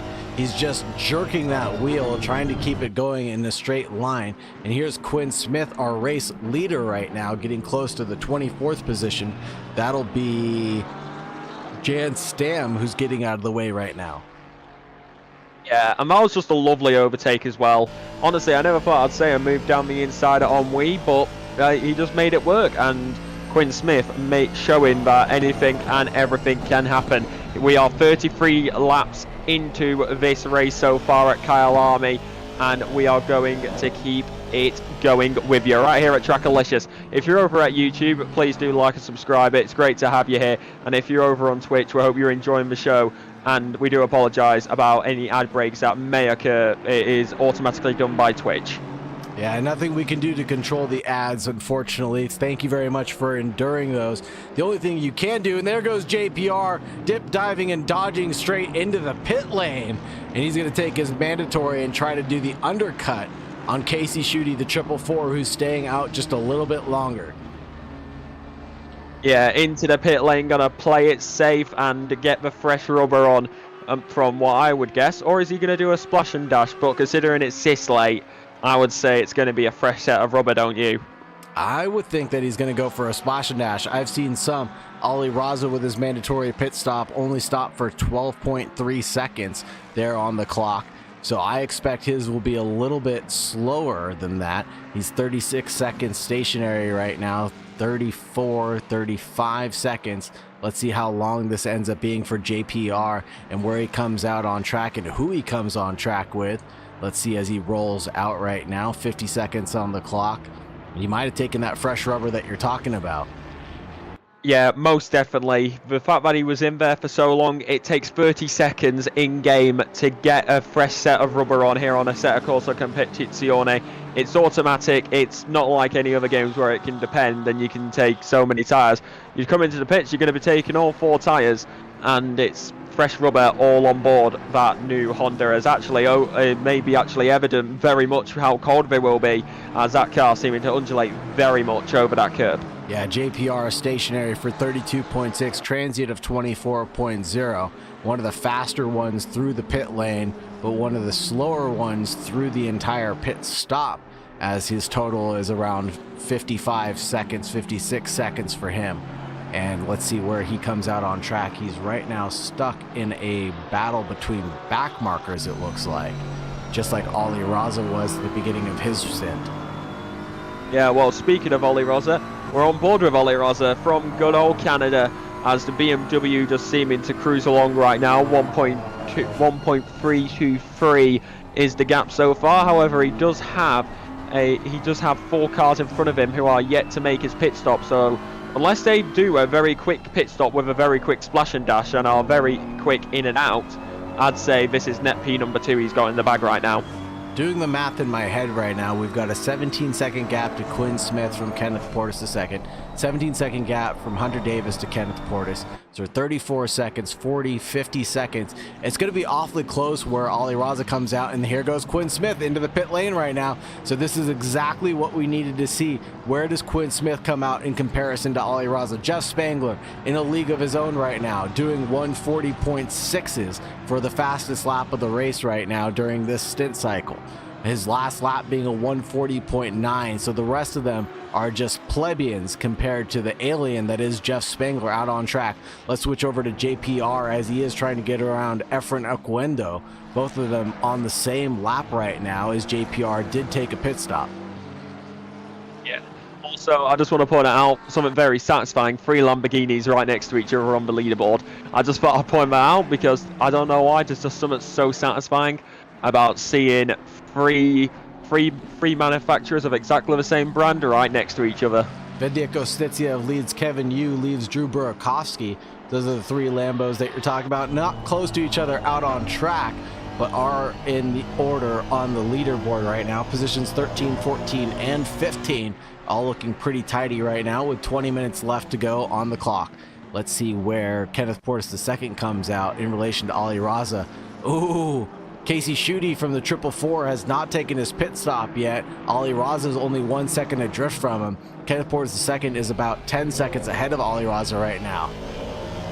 Yeah, most definitely. I mean, it's what it's like. It's going to keep on going as Quinn Smith most definitely taking a splash and dash right there as he is still in the lead of this race.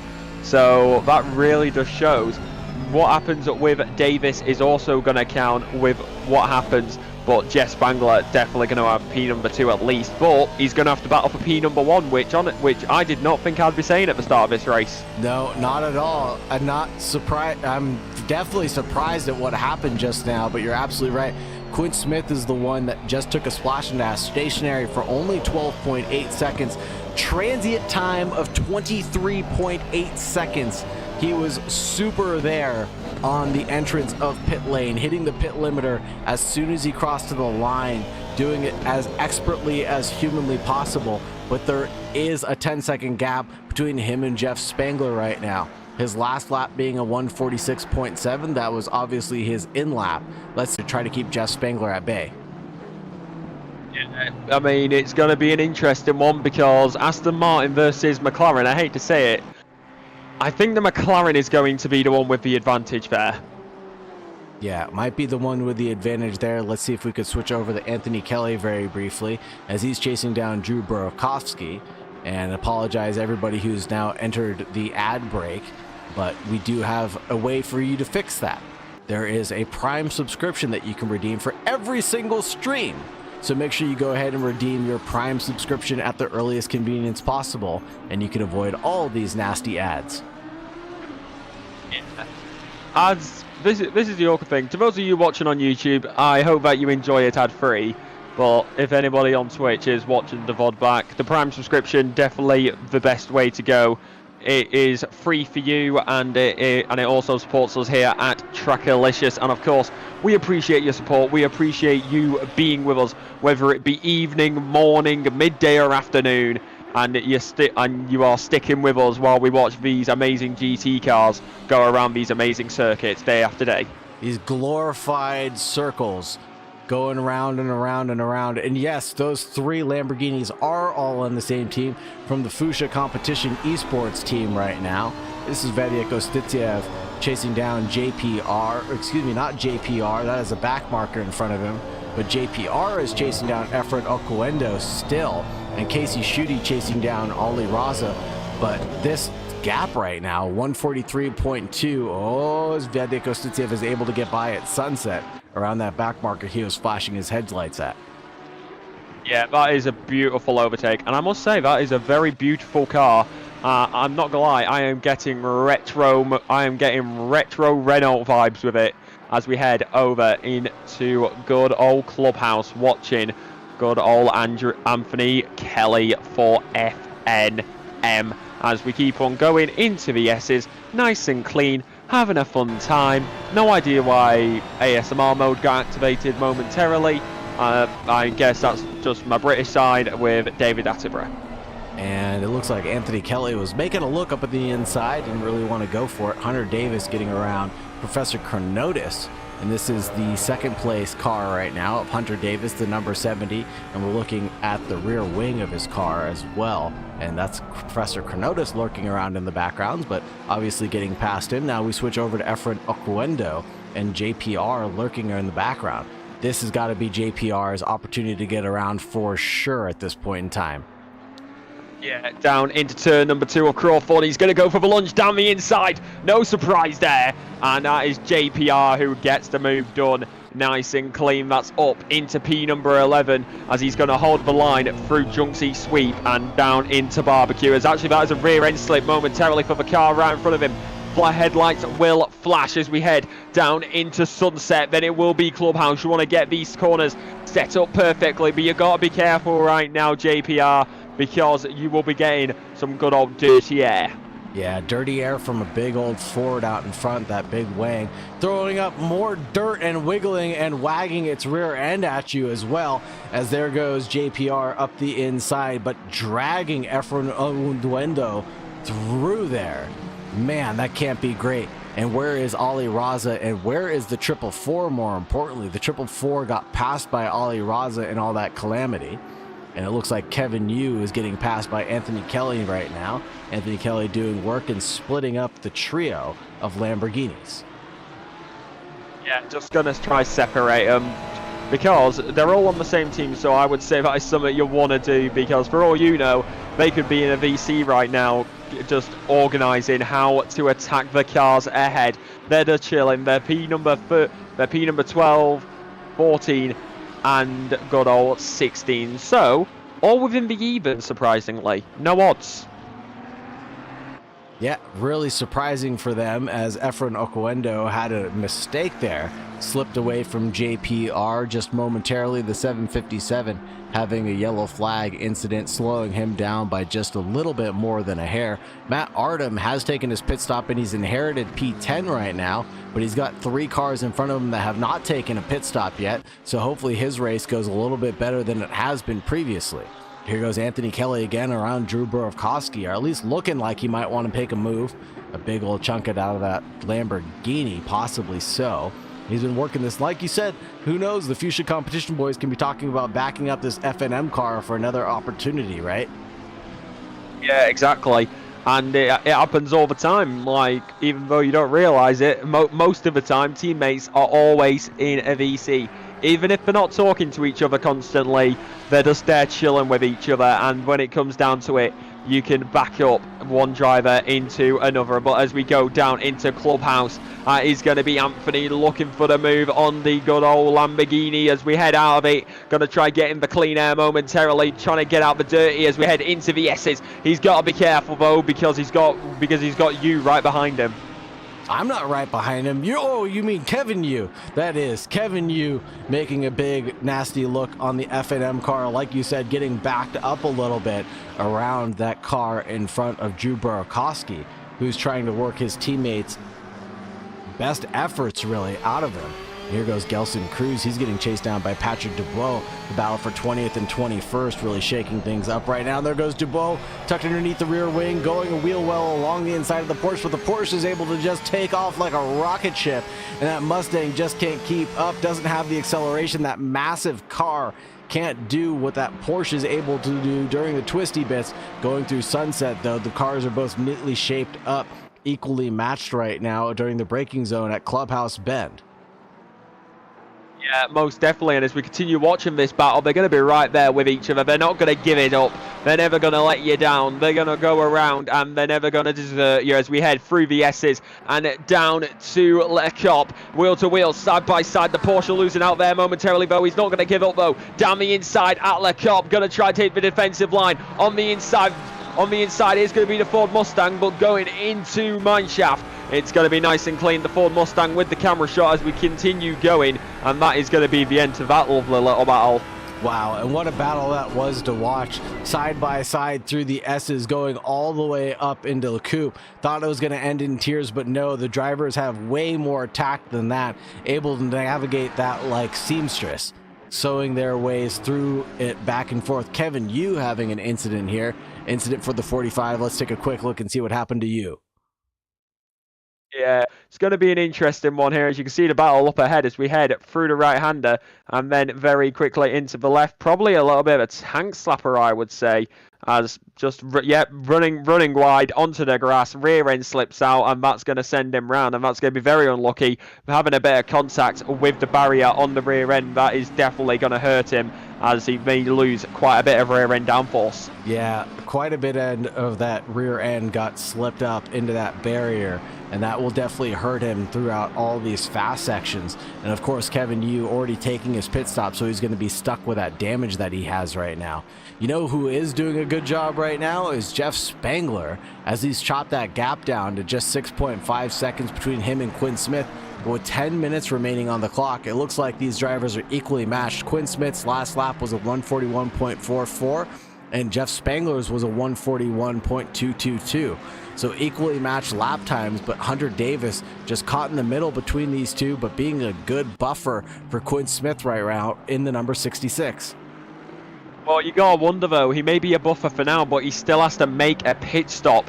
He has to bring that car in very, very soon, as we have a yellow flag that is going to be at turn number 11 momentarily. I believe that is the 177 out over in that part of the circuit, as we continue watching Jeff Spangler, as that is gonna, as it is the 777, I should say.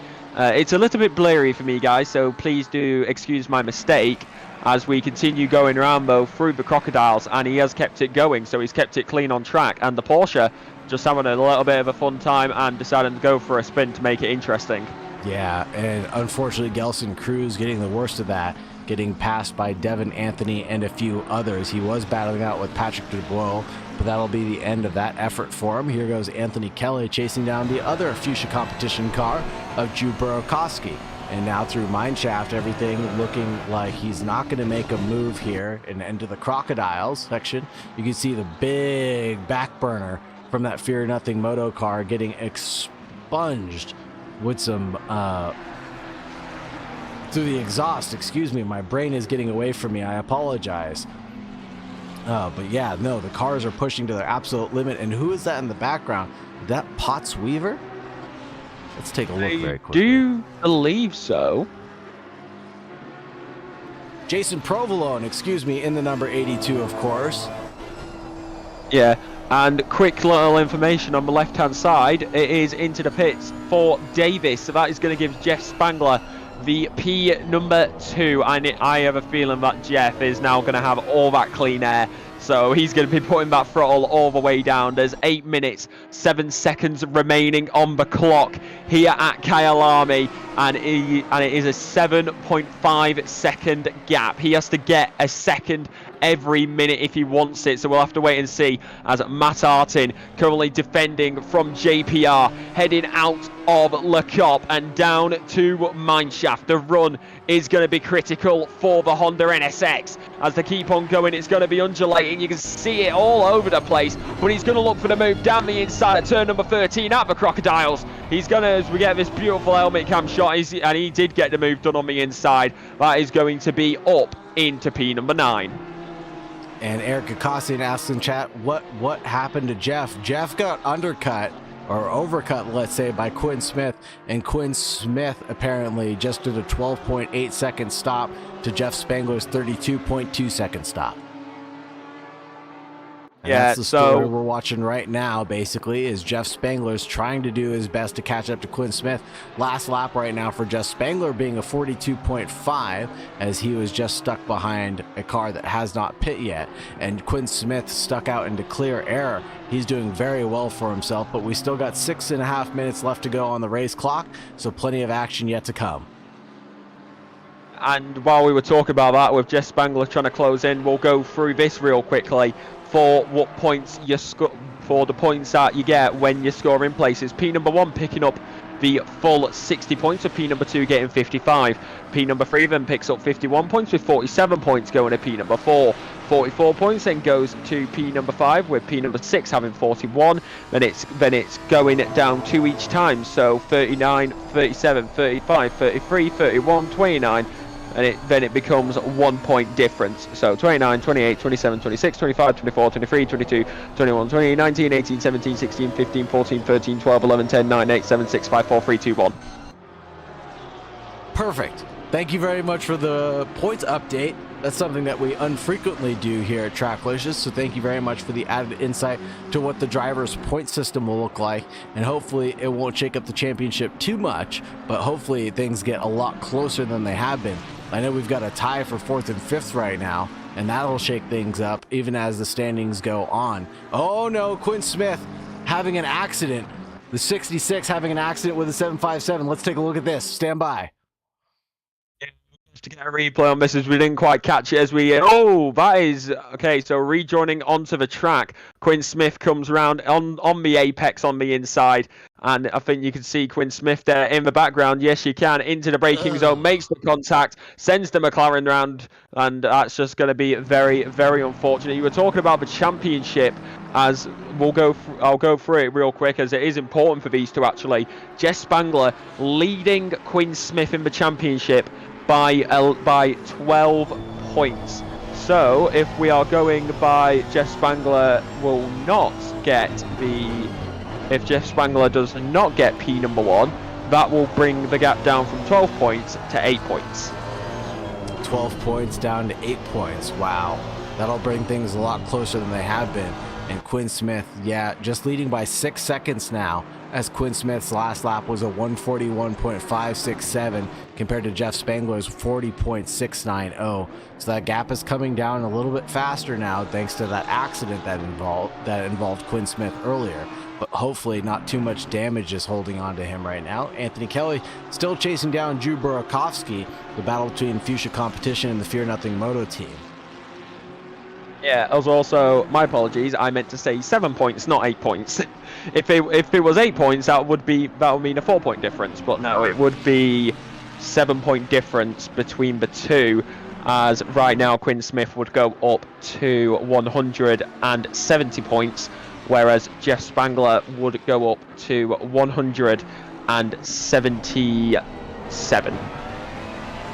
Look at that shadow. I love the way that this game looks sometimes. You could just see the entire car illuminated by the headlights of Anthony Kelly, just casting a shadow in the background of that Fuchsia Competition Lamborghini right in front. Just looks so beautiful. I wonder if we can get another look at this from the helmet cam. And you can see how dark it is here in the town of Kyalami, just illuminated by nothing but the track lights around the circuit and all the buildings that are available, and even the town. But if you look up into the sky, you can see all the beautiful stars and how dark it is, and even the Milky Way and the clouds look so great here at Kyalami. It's just a wonderful circuit to be racing at, and like you said, just nestled into this little town. Yeah, and it seems as I was talking about the drivers, let's go over. I never actually talked about this once so far, so we're nearing the end of this race, so let's go through this real quickly for the team standings, and it will be different after the end of this race because everybody will pick up points. But currently, team standings. I'm so used to doing F1 comms. The team standings goes as followed. Reckless Racing currently sits up top with 184 points to their name, with Fear Nothing Moto sat in P number 2 with 160. 146 points then goes to Fuchsia Competition Esports with Madhouse Racing sitting P number 4 with 122. 104 points then goes to Razzle Dazzle Motorsports in P number 5, with P number 6 going to Rockefeller Racing with 102. 75 points then goes to Vacuum Racing in P number 7, with P number 8 being Mad Fox with 70 points. 68 points then goes to Formula GT Racing League in P number 9, with P number 10 being Silver in ACC Team with 63 points. 59 points then goes to Intercontinental Racing in P number 11, with American Unit Racing being P number 12. Simorous Racing Team sits P number 13 with L39 Sim Sports, P number 14. The TRACKILICIOUS Team sits P number 15 with 40 points to their name. Then it's Scuderia T-Rex Racing Team in P number 16 with 38 points. 35 points then goes to Noobs R Us in P number 17 with Royal Dumblies Racing in P number 18. Celius sits P number 19 for the teams with P number 20 going to software version, and then P number 21 going to Mad Fox Sam. Anthony Kelly trying to get around Drew Borowkowski yet again here at Sunset. Might be able to set this one up for the clubhouse. Ben trying to go the long way around the outside, but that Lamborghini positions itself really well at the exit of Sunset in a defensive move to block off Anthony Kelly for one more day. But here comes the leader, Quinn Smith, lurking and lingering in the background. These two drivers are going to have to end their battle, hopefully to allow Quinn Smith through. Otherwise, Jeff Spangler is going to get the move done within the next couple of laps. But excuse me, we don't have a couple of laps left. We've only got 30 seconds left on the clock. Thank you for the hydrate, Adam Strange. Which, don't blame me, I'm drinking Pepsi at 3:20 in the morning. No blame here. Lemonade, sparkling water for myself. Quinn Smith leads this race. Jeff Spangler is in P2. Kenneth Portis second in third. Ollie Raza in fourth. Hunter Davis in fifth. Sixth goes to Gil Silva and Casey Schutte in seventh. Andre Alex Alfonso in eighth. JPR in ninth. Matt Artem holding on to 10th place over Vedliek Ostitiev in 11th. Somebody in chat just said Diet Pepsi sucks. I'm not drinking Diet Pepsi, I'm drinking Pepsi Max. And that's it. That's the end of the race. Just as the clock hits 0, Quinn Smith does not have to do an extra lap. Finishes this one out ahead of Jeff Spangler. And Spangler gets upset this race. What an amazing event that we just watched. Holy Toledo. Kenneth Portis is going to bring home third, like I said. Ollie Raza is going to walk home away in fourth place. Hunter Davis in fifth. Gil Silverland in sixth. Casey Schutte in seventh. Andre Alex Alfonso in eighth. JPR in ninth. And Matt Artem rounding it out for 10th. Here we go. Oh no, and JPR has an off at Le Coupe. No. That's going to be the end of that. Cronotis battle is already over. They have crossed the line. I want to keep an eye on the JPR battle right now, as it looks like the 777 of Gelson Cruz might get past him, but that's not for position overall right now. What? So, honestly, we weren't neither of us was expecting that. That was Quinn Smith. You can tell by the timing on the left-hand side. That was at 5.8 seconds. It came down to 4.8. So Quinn Smith basically said, nah, I'm not doing another lap. And he slowed down just before the line. Yeah, presumably slow. So he's slowing down behind those back markers to make sure he didn't have to do an extra lap. What's up, Provolone? Thank you very much. Yeah, that Cronotis U battle has already ended. By the time we had crossed the line, they were right behind the leaders as well. So that lap had ended pretty much right where it was, 4/10 separating those two drivers. Yeah, no surprise there. And that is going to be, so following that result, that is going to bring the gap down from 12 points between good old Jeff Spangler and Quinn Smith to only 7 points, unless Jeff Spangler... Is there a point for fastest lap? Not that I'm aware of.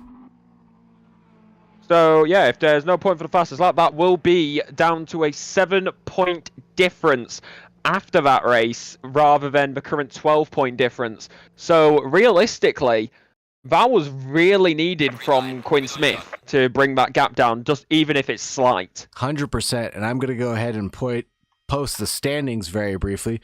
And I'm looking for Quinn Smith, Jeff Spangler, or Kenneth Portis II to come into the green room, and we'll go ahead and have a chat with you in just a second. Thank you very much, everybody, for your wonderful talks, but we're going to go ahead and get to the race interviews. How do you feel about that, Alexa? How do you feel about your race? So how do you feel about the race that we just spectated? It's Kyalami. We knew it was going to be one hell of a ride, and it definitely did not disappoint. It's one of those circuits that creates action, and with the spins, with the on-track battles, honestly, for my first time doing a Trackalicious race, I am definitely not disappointed, as we've already got them waiting in the green room.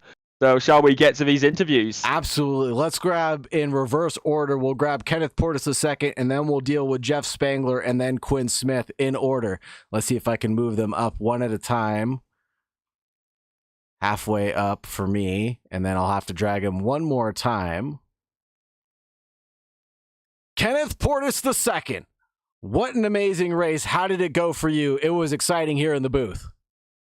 It was amazingly well. It went amazingly well. It was quite fun out there. I enjoyed it.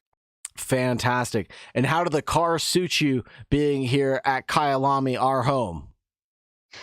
The car suited me perfectly. The balance of the car didn't change throughout the stint at all, so it was really solid. And what was your tire strategy, or what was your strategy for your pit stops? When did you decide to take it? How did you decide to take it? Tell us a little bit about that. My strategy was I put in roughly 60-ish minutes of fuel.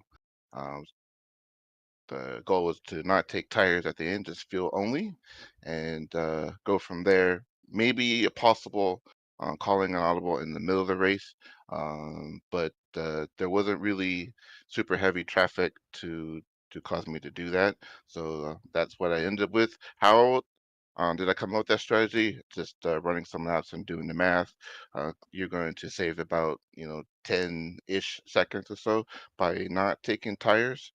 So anything that you could do to make that happen was always going to be good to your race. And you did a great job of managing that. Is there anything else in your race that you want to discuss, or anything that anybody that you want to thank before we let you go, Mr. Portis?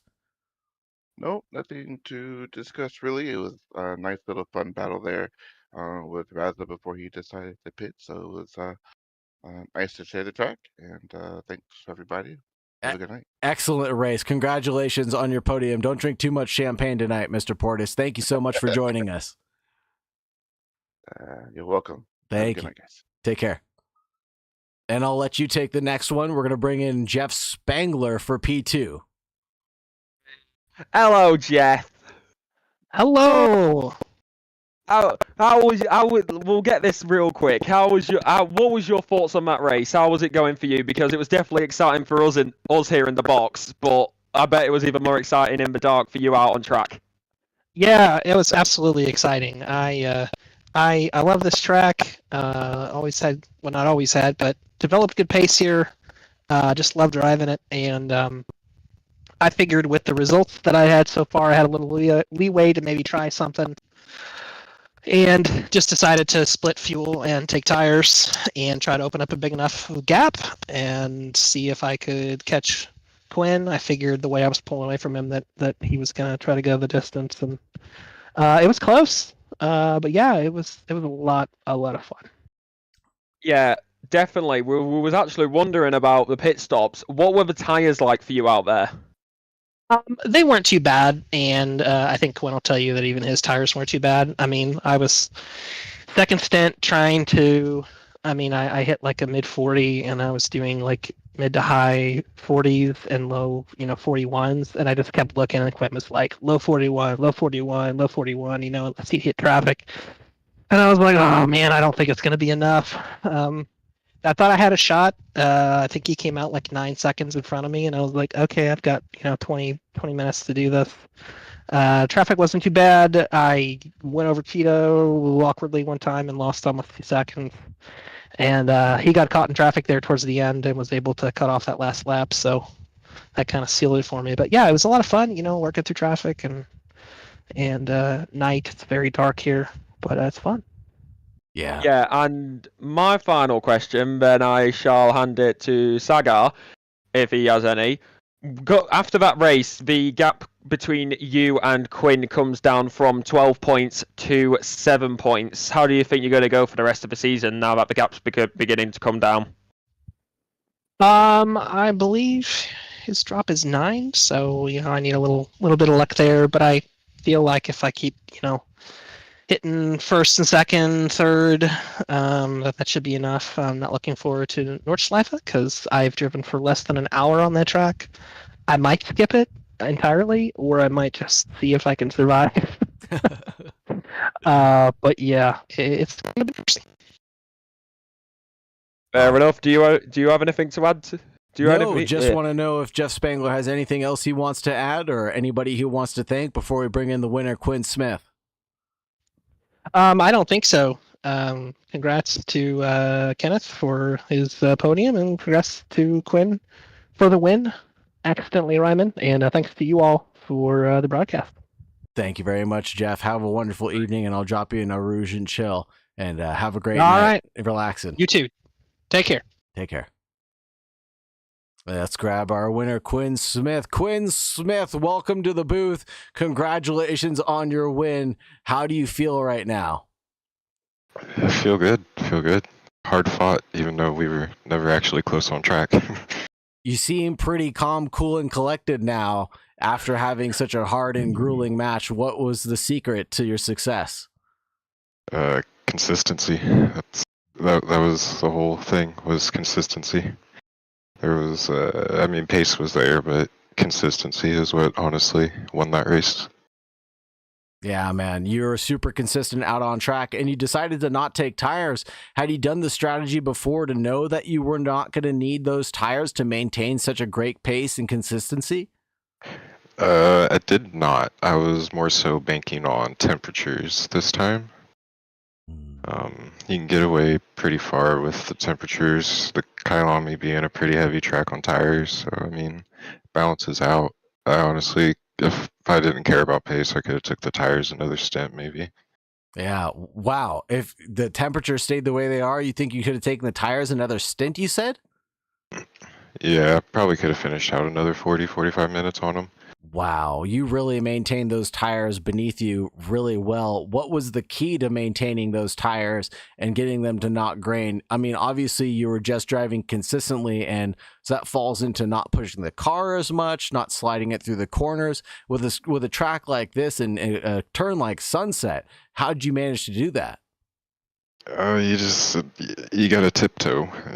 You gotta be gentle. You gotta use them as little as possible. You don't want to slide them. You don't want to put them in situations where you gotta use them up more than you actually need to. And consistency just plays a big part in that. After a while, you're light on your toes essentially. Oh, wow. Fair enough. Well, thank you very much for that insight, Quinn Smith, and congratulations on your race win. Did you expect that to go your way? I was in the middle.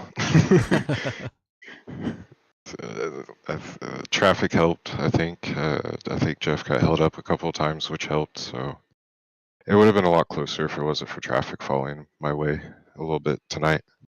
Traffic giveth and traffic taketh away. Thanks for your credit, Quinn Smith. Is there anything else that you want to add, or anybody that you want to thank before we let you go? Obviously, the commentators, streamers, TRACKILICIOUS hosting these events, everyone joining, watching, and the drivers as well. Even without the drivers, we wouldn't be here, so. Thank you very much, Quinn Smith, for those words. I appreciate you, and without the drivers, we wouldn't be here, and we wouldn't have things to commentate on either. So thank you so much for your thanks and gratitude for everybody who's a part of the TRACKILICIOUS team. Have a wonderful night, and go get some rest, Quinn Smith, after a wonderful win. Hey, you too, guys. Take care. Thank you. Alexa, is there anything else that you want to say, or any other final comments that you have before we end the stream tonight? I am blown away. I'm gonna do a good old bit of a fourth wall break here. I was supposed to do this months ago, but I had issues with everything, and it took me a while to get everything set up. But we're here, and we are here for the long haul, and I'm happy to be here. And obviously, big thank you to the drivers, because, like you said in that interview, we cannot do this commentary without the drivers being out there on track and racing each other right against each other and keeping it nice and clean, even if there is a few argy-bargy bits here and there. And honestly, keeping me awake at this time as well, I can't thank you guys enough, because I'll be honest, it's a lot harder to stay awake if the action ain't as interesting as it was tonight. 100%. The action was enthralling tonight. It kept us motivated and entertained. Thank you very much to all the chatters. Hunter Davis, Patrick DeBow, One Bigley, Logan Sargent Fanboy, Adam Strange, Provolone, Xander Zone, Cody Blanton, John Wad, Dink Donk, everybody in the YouTube chat that's not currently listed on my list. Thank you very much for all of your participation, everybody. The stream would not be a big success without all of you guys. And thank you very much to Alexa for being here. Thank you very much for all the technical difficulties that you're able to work through to make sure that you're here tonight. And thank you for all of your hard work and your wonderful commentary that you're able to provide and really amplify the level of this stream tonight, Alexa. So hats off to you. Hats off to all the drivers, and thank you everybody for joining us here tonight. That's going to wrap it up for us here at Tracklicious. Thank you very much for all the love and support. I really appreciate everybody being here. Have a wonderful night, and please remember to stay safe out there.